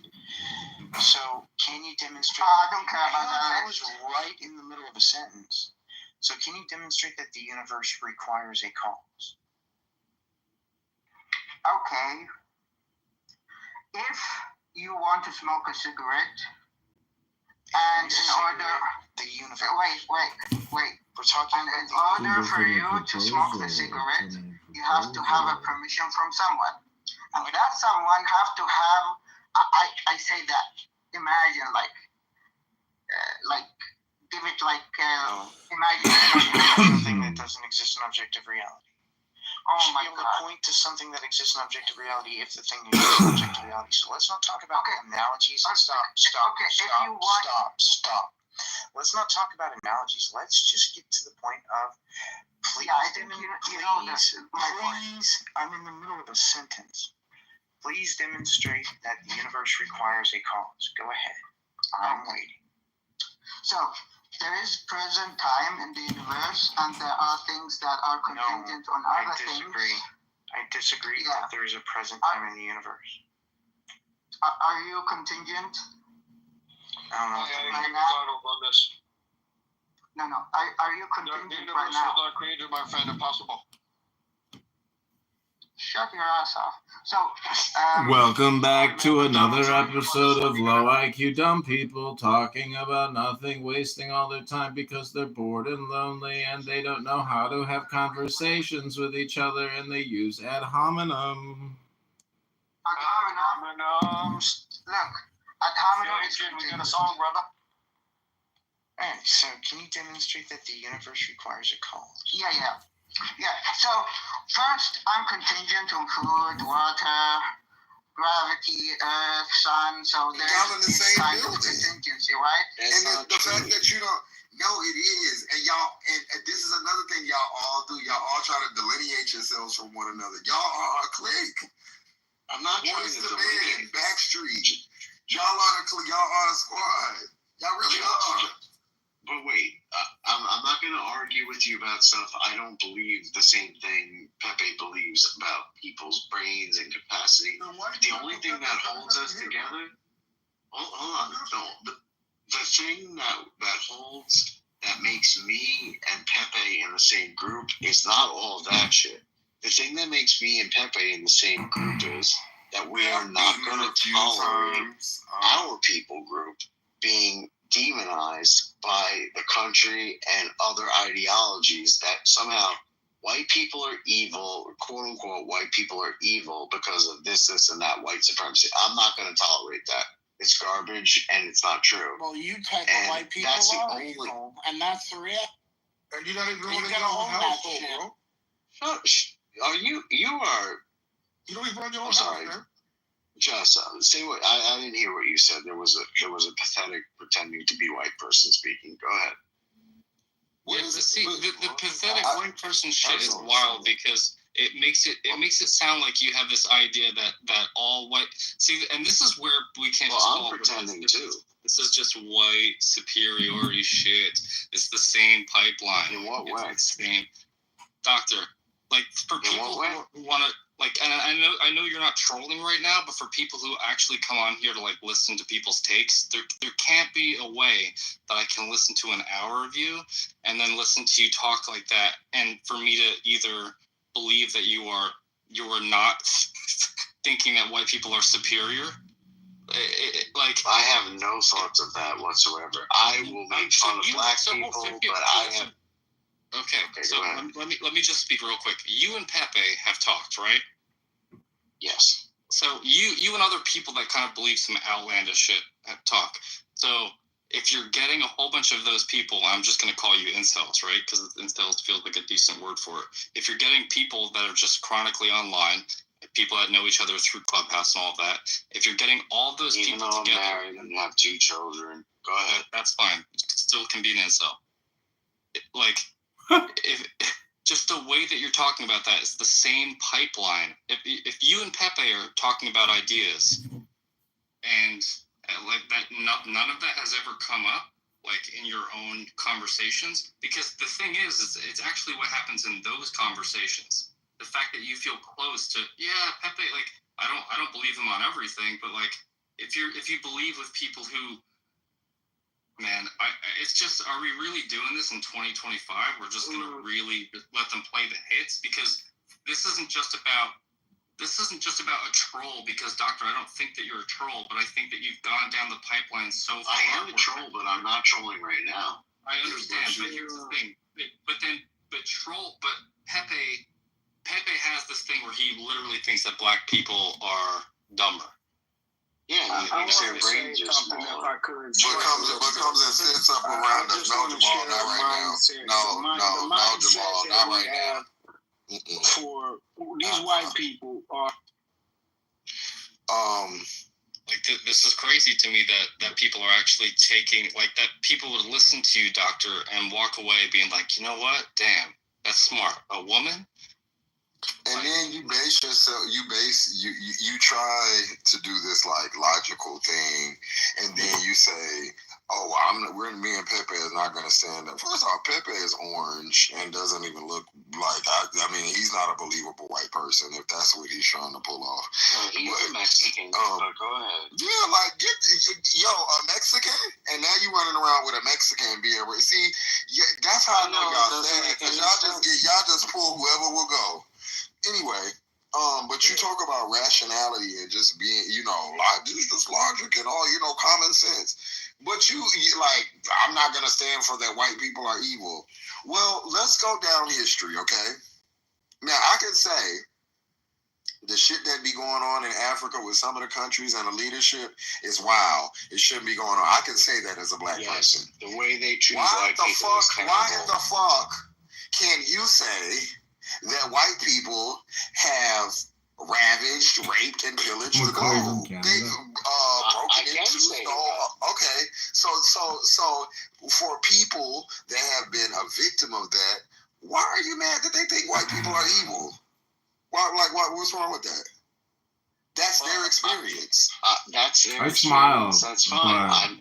This is like me consuming this content. It doesn't always create smiles. It's a waste of time. I don't want to do this because this is not a good usage of my time. They're not charging you, and you can't get mad at it. Doesn't require me doing work. And it can be highly entertaining. It is entertaining. So up in arms, like to take charge. How do you think Black people have felt in this like the whole, like, you know, y'all have excluded our history, acted like we didn't exist, told the parts that you wanted to, made us look, you know, like bullshit, and we built this country. I'm sure you can agree with that. So, but now, as soon as someone chat, like,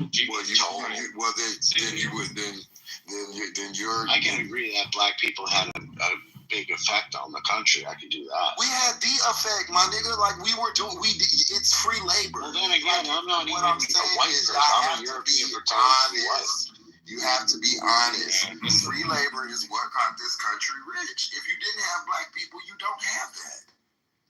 Look at what was big. It was sugar. It was sugar and cotton. That was the totally different conversation in mind. Yeah. The reason for the time question. Just elaborate just for a moment. Like biblically, right? It's even led to the Ptolemaic model. Biblical concepts have led to.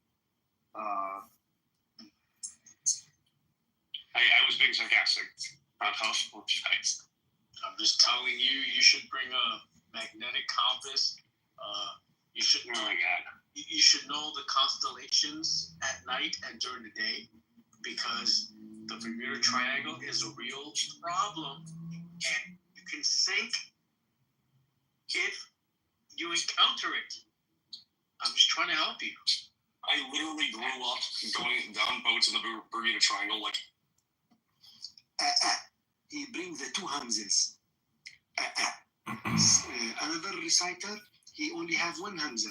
He does not have the second one. He will say A'jami. Some other reciters, he put an alif between those two Hamzas. Okay, so what Muhammad was saying is there are like other options. And it's all Quran, so it's all acceptable for those who cannot do it this way. And those options are better than like ruining the word and bringing, for example, while trying to do it this way, changing the second hamza to a ha, for example, which is not acceptable. Yeah, or to switch it to the speakers, not just the viewers.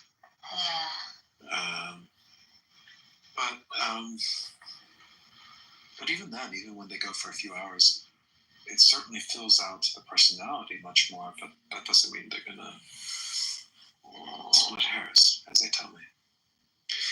So what is it about Clubhouse that can't compete with long-form podcasting?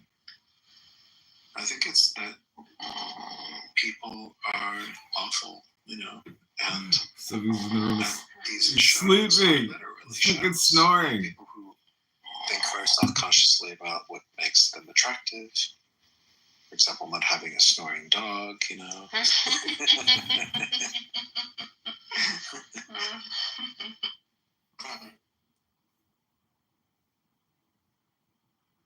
Assalamu alaikum.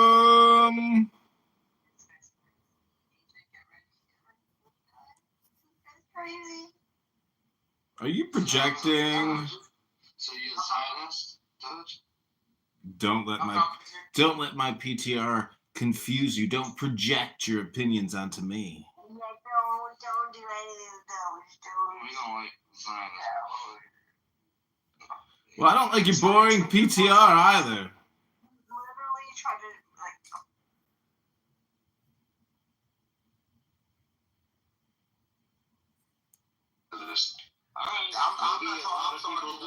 I'm talking about how the world sees us and how the world treats us.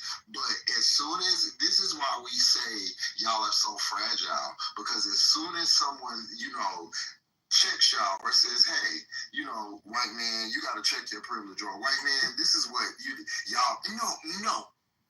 Prove that I'm right. So who were the girls that you were in private rooms with?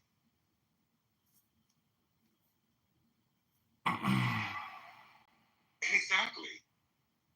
Now, want to know, why was this nigga in a room when we was talking about sucking white cock? Why was he on stage? And modded. It's so crazy. Monism, like. No, not monism. Molinism. Oh, okay, my bad. I misheard you. I apologize. It sounds like people. Yeah, like, actually, It's like therapeutic cope.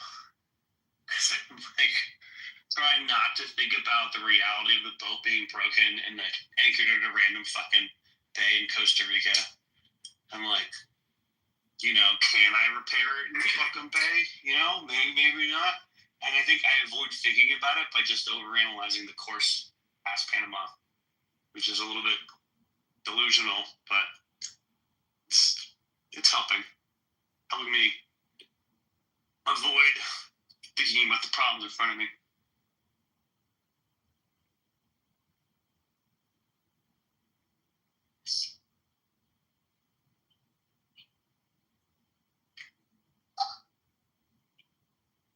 So if I install a totally new V drive, getting the alignment right, that's gonna suck. And what I'm really worried about is the fucking prop shaft and the prop just falling out of the boat while I do it and just ending up in the bottom of the fucking bay.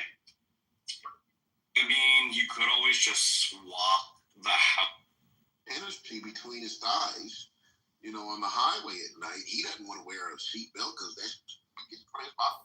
Okay, you know, that's him. That's not capitalism, though. That's not capitalism. No, absolutely not. Yeah, and I'll just tell you, in the 60s, look up the Buckle Up song. They had songs, you know, that commercials that played on TV to promote wearing a seatbelt. You know, so it was earlier than the timeline you talked about on Wikipedia, I think, was a little behind. Maybe it didn't get enacted. It doesn't become But like a law. imagine Gildas, though. Imagine Gildas, you're an executive at one of these car companies, and you're saying, how dare the government force me to put a seatbelt in all of these cars, not knowing that in 50, 60 years, it's going to be common practice and save millions of people's lives. Yeah, I mean, you're definitely correct to point that out. But then that particular car firm can deal with bankruptcy when that trend gains critical mass. That's the way that things work in a capitalist society. Because one car company is, you know, totally belligerent about, I'm not going to, I don't want to do that. Well, there's another car company, another firm who says, you know what, based. They kicked me.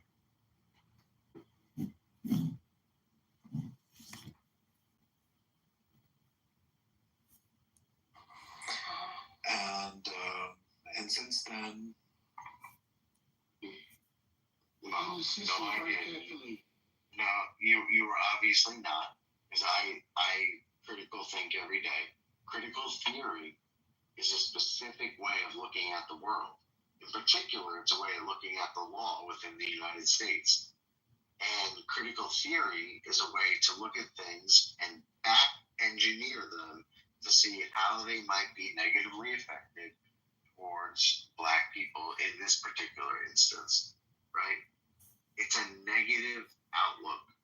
I'm not saying that every part of it is negative, or I'm not even saying that a lot of it is not true. A lot of it is true. But the ideology of critical theory, which goes into critical race theory, critical LGBTQ theory, critical theory in general, is based on law.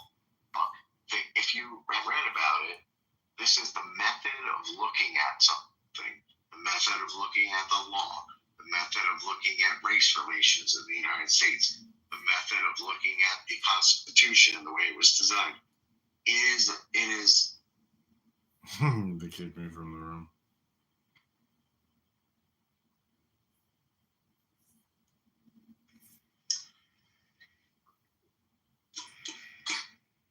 Yeah, I think you should go watch the video to make up for it. No, because your content is shit.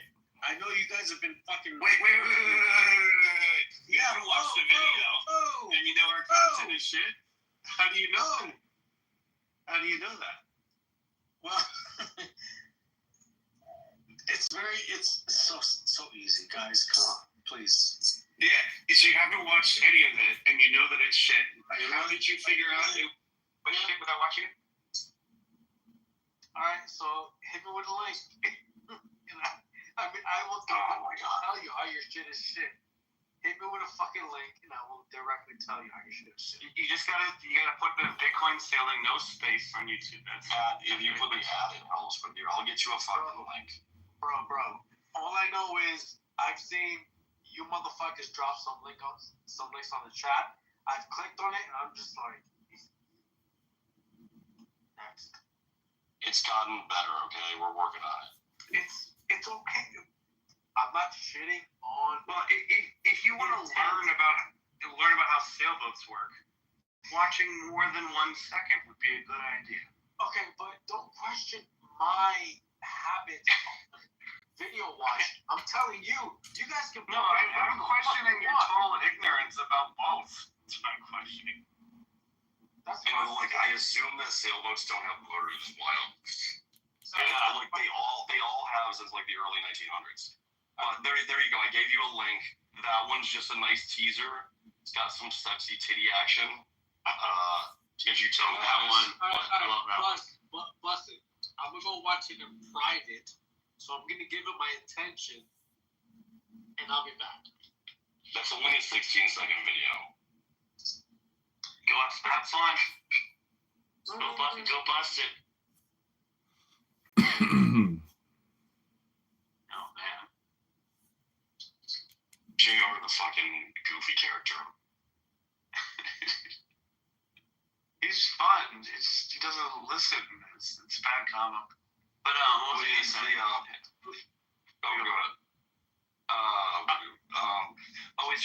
I'm curious, like, was it hard to find a hotel with air conditioning?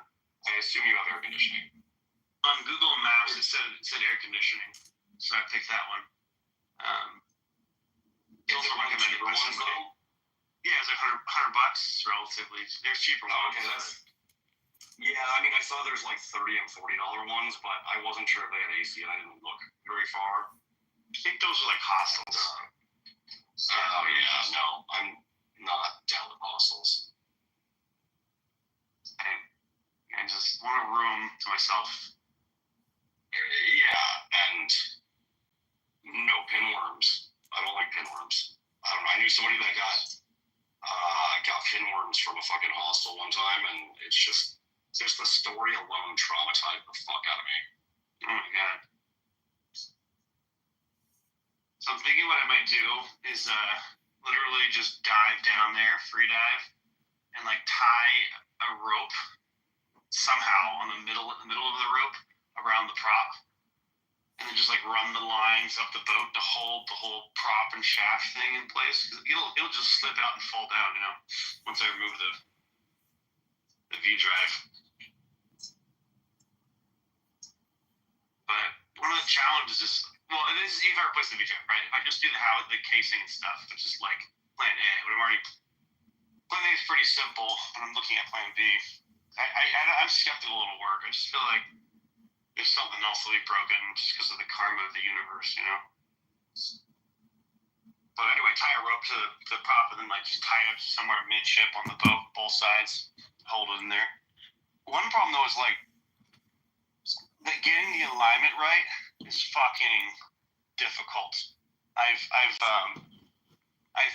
helped people that were doing it on their boats when their boat was on land, and they didn't fucking get it right. They spent like days on it. And trying to get it right while the boat's rocking in the bay, like it's probably gonna be impossible. Excuse me, Dusty, I gotta interrupt. Do we have any Canadians in the room? Do we Canadians? Hey? I think we're fresh out of Canadians, mate. That's impossible. I do not believe it. Somebody's not responding. There are a shocking number of Canadians. Yeah. I'm just saying, Canadians are so salty about these tariffs, and it's like, what are you so salty about? I mean, I didn't even see them on the list. So I don't understand why Canadians are so salty in general to Donald Trump.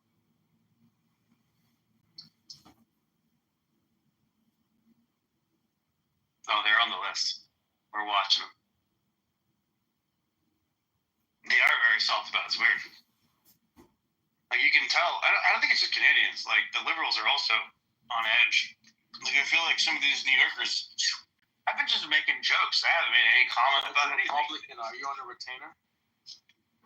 I've just been making jokes. I've been like, I made a joke like, oh, price Tutila in Costa Rica. Let's tariff these prices. And then someone's like, that's not how tariffs work. And I was like, do you think I was serious with that comment? But they did. Everyone's on edge. Real talk. I don't understand. It's just reciprocal. How can people be on edge about reciprocation? It's like, this is an obvious thing that should have happened a long time ago. If you've ever traveled overseas with wealthy people who have assets overseas, if they want to bring a fancy car into that country, the taxes are insane. The import duties are insane. And the fact that we don't have reciprocation with some of the biggest countries on the planet where we can't sell our goods and services, we live in clown world. Clown world has thoroughly been exposed. Adrian Dittman, aka Elon Musk, has exposed clown world for the world to see. And it's just fake. It's just fake news that he's been fired by Doge, or he's stepping down at Tesla, or he's going back to. It's like all this shit is fake news every second of the day. It's just to get your eyeballs to look at some ads and create some gossip and emotional response in you. It's all insane propaganda. You tell sir, who modded you? Did you just have to put Republican in your name to get modded in here? Who the fuck is that, by the way? Is that? I know who it is. No, he's an. I'm a candidate for Congress in the 16th district in Chicago, Illinois. We are doging and douging the state of Illinois. We are wiping J.B. Pritzker's butt, booty cheeks, big fat booty cheeks, those big huge cheeseburger cheeks, and we are putting the babies to bed. The clown tyrants and terrorists that have plunged us into the financial crisis that you all know we're in, and why you are all Bitcoin maximalists. So tell me more about your boy Elon, please. I think he does too much ketamine. It sounds like he works too hard for such a rich man. You're the Doge father. You're not supposed to say that. Well, if you've ever heard him late at night on X Spaces as Adrian Dittman hyperverbalizing, and people in the room are like, hey, we can't even understand what you're saying. You're hyperverbalizing. And then he eats like a big steak, and then you get to hear him eat a steak. It's like, this guy is not aware of like how he sounds. No one wants to hear somebody eat a steak and clink your knife on your plate. It's like, it's horrible audio. Why did you decide to wear a costume on your PFP and you're all like pro, hurrah, all this bullshit? Like, what made you decide that you're the gun-ho guy for Doge? Because if you actually go to x.com/Doge and you look at the descriptions in the requisition that they use SAP in the federal government, you actually see what they've been spending money on. If you work hard and you pay your taxes and you see how they're wasting it, to me, it's enough to quit the game, where you're like, wow, okay, I'd rather, fight against this to the death than continue supporting the deep state and essentially the scam of our dollars and the fiat currency system. I mean, that's the worst part, is we're so deep in debt that I don't think we should try to pay the debt, to tell you the truth. I think we should actually destroy the currency, in my opinion, and we should issue liberty checks to all U.S. citizens that have social security numbers, and just basically nationalize the Federal Reserve and put all the money into every American's bank account. If you have a social security number, you can prove it. And we should actually just like shut the whole financial system down. I know it makes no sense because it's impossible because of the stock market and how everything is denominated in dollars, but I don't know. I feel like they should dissolve the Federal Reserve and combine it with the U.S. Treasury and give it back to we the people, our ability to be the monopoly of dollars. I think it'll resolve a lot of. It's not going to happen, but anyways, I'm just rambling at this point. And from 1 to 10, What is your conviction on your beliefs on this? I don't know. I would give myself a 1 because I feel like all communication is hypnosis. That's not how it works because you're wearing the uniform and you're like because I'm just saying what I think a lot of people would prefer, but because of financial services and how big it is, like I was just looking up the CEO of Vanguard and where he came from. He came from BlackRock. But the point is, I mean, the banking and the financial services industry is so huge. Wait. So you do have the mentality, like you have the programming to be impartial or to at least question, but you refuse to see what's right in front of you. Like literally, I can tell you right now, I actually had an encounter with the BlackRock CEO is Larry Fink. He has a son, and for whatever circumstance, I was able to parse, or I was able to look at his son's passport, which was like fucking. His passport was from another country, which whatever. These people claim they were born and raised in America and whatever, dual citizenship. But I can attest visually that the BlackRock CEO's son is not a fucking American. So you can ask questions about that. Oh, I had no idea I had this exciting opportunity to ask you questions about Larry Fink's son. Wow, what an incredible opportunity. Thank you so much, Dr. JR. Well, you have to kind of, it's an anecdote to make you realize that, there are big players out there, and you have to actually kind of question the roots of first of all, where they're from and what is their intent, right? So, like, you, to me, although you're wearing the whole fucking costume and mask, you don't actually seem to me like a retard. You're actually an inquisitive kind of person that's kind of like riding a wave of correction. Well, what are you projecting? What's your point then? I don't have a point. So, I mean, if they got rid of the IRS and the federal income tax and the fact that Social Security number bearers have to file an annual confession and return, if they got rid of that and they issued us all Liberty checks and they said, okay, the books are, it's all, you don't have to pay taxes anymore. All Americans are free. Then you would really feel liberated. This is not like a real Liberty Day. The fact that we're now charging people to import goods into this country is not our liberation as Americans. I mean, the liberation comes essentially from the Declaration and the Constitution. But we all know that the Constitution is essentially, toilet paper now. And there is no Constitution. What the fuck were you expecting today?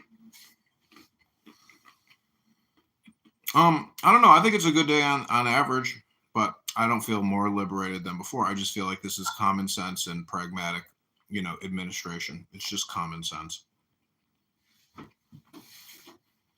I mean, reciprocation is essentially another word for common sense.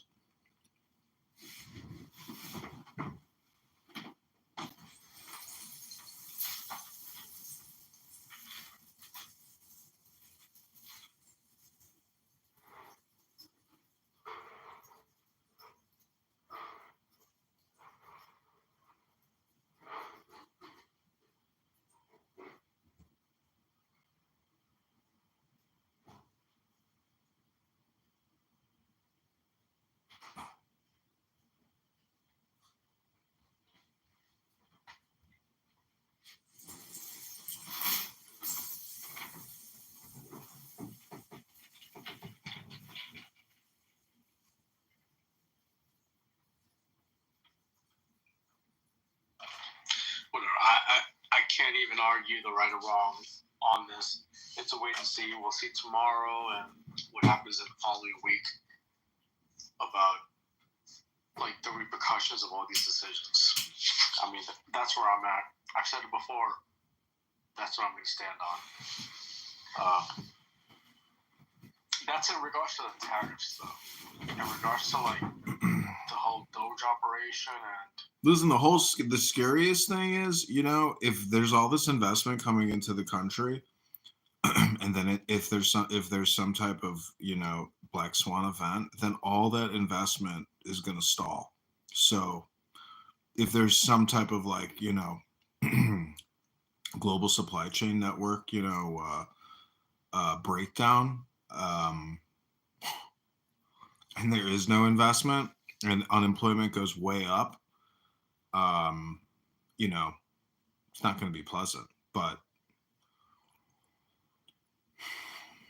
the thing is, no one's really showing us any real statistical tables, or maybe we're all just too lazy to try to calculate it ourselves. But if you just go to usdebtclock.org and you use that as your basis, and you just use that as an infographic, it pretty much shows you that we're paying $100 billion a month, technically, just in interest, essentially. So if they save $1 billion here, $1 billion there, $1 billion there, it's well, we just spent $100 billion last month. So it's ooh.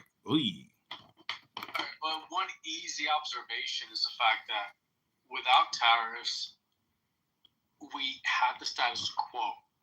Now, with tariffs, we should expect some discomfort. And this discomfort is going to come in different forms that we're going to start to feel precipitously.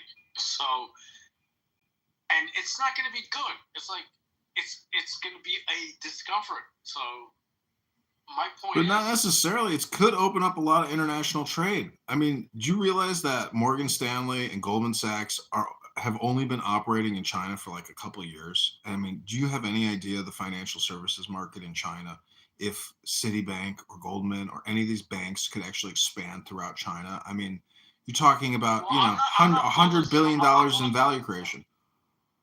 I hate fin firms. I'm actually not bullish on the proliferation of fin firms because I think there's too much money. There's this new economy of just paper pushing. So I don't give a fuck about expanding out to China or any other fucking nation with more fucking financial firms that are managing more private equity. I am actually fucking not bullish on that.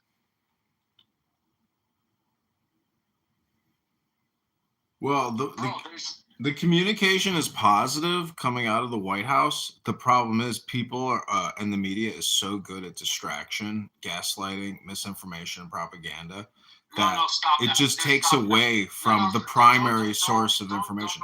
Did you even listen to Donald Trump today talk to the United Auto Workers? You're too smart to talk about these points. You have to come with better goods. Don't say that, bro. We're too fucking. It's obvious. It's mental midgetry when you come here and talk about the left or the right.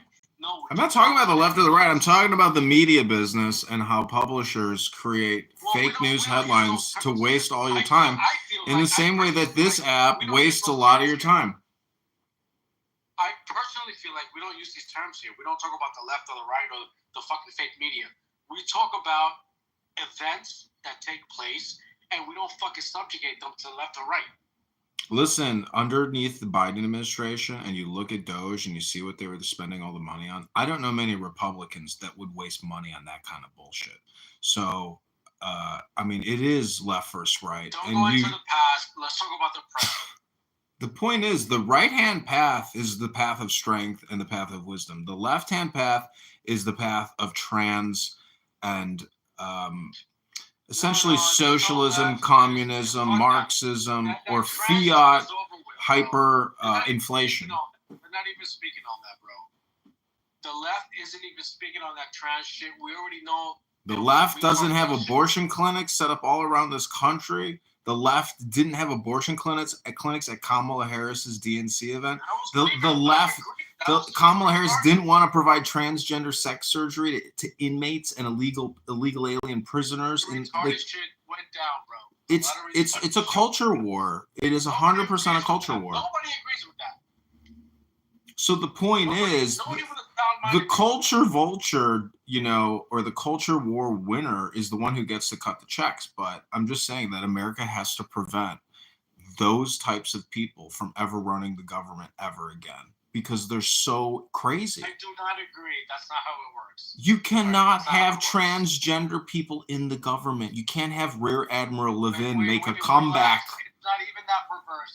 It's not perverse. These people are mentally ill and they're in huge leadership positions in a very popular, powerful country. These people, you've already lost the narrative. Okay, you can support Rear Admiral Levin, and you can support Dr. Fauci and Pfizer, Moderna, and all the vax and all the boosters and all the lies. But you know what? Some people know that what has happened, especially with C-19 and the Zavs, that was tyranny and possibly depopulation.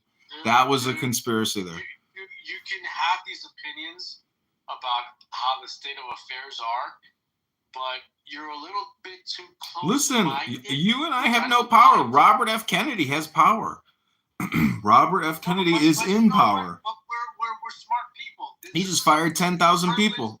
This is the privilege of American people, right? That we're actually fucking smart. We have high IQs. We can actually parse, true and false, and we can see through narratives, and we're actually adept. We don't fall victim to fucking authoritarian narratives or bullshit, or battle cries that come from flaky areas.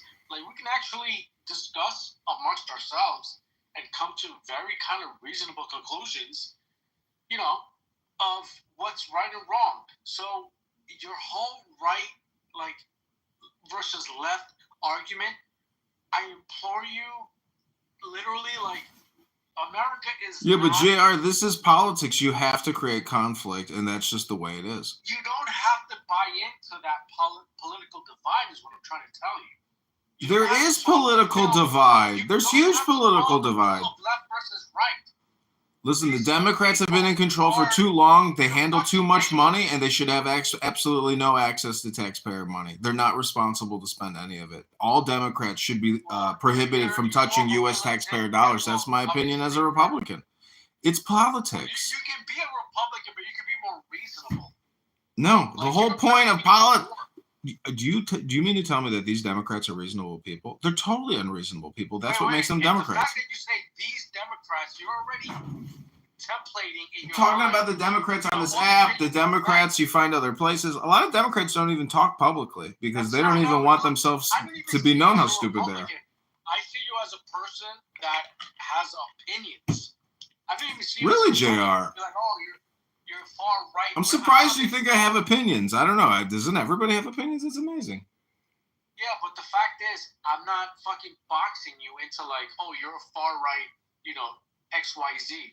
I'm just But listen, I hate to go back to room titles, but do you feel liberated, JR?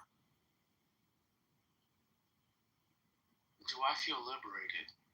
The funny part is, I never even know when you're playing one of your roles or not. It's kind of amazing. Well, I'm an actor. I'm a performer. This is performative. I know. Do I feel liberated? What the fuck? You don't feel liberated, do you? I mean, I like all the fucking disruption and chaos, to be honest with you. I definitely did not want that bitch in office. So this is what I got. But look at the word liberty. Do you feel liberated? I mean, do you feel like you're jumping out of your skin? No, because there's a lot of shit going on that's gamesmanship by the people in office, and that's not kosher. The shit that they're doing is not liberative. It is actually they're circling power for themselves. They're cornering markets. I don't believe that. They're liberating markets. I don't feel like I'm being liberated. I feel like I'm being coerced. Do you have any idea how much regulation Trump has removed from EPA, from all these agencies? Do you have any idea how much business is going to take advantage of that? Read the room title. It says business is liberated. You should feel liberated.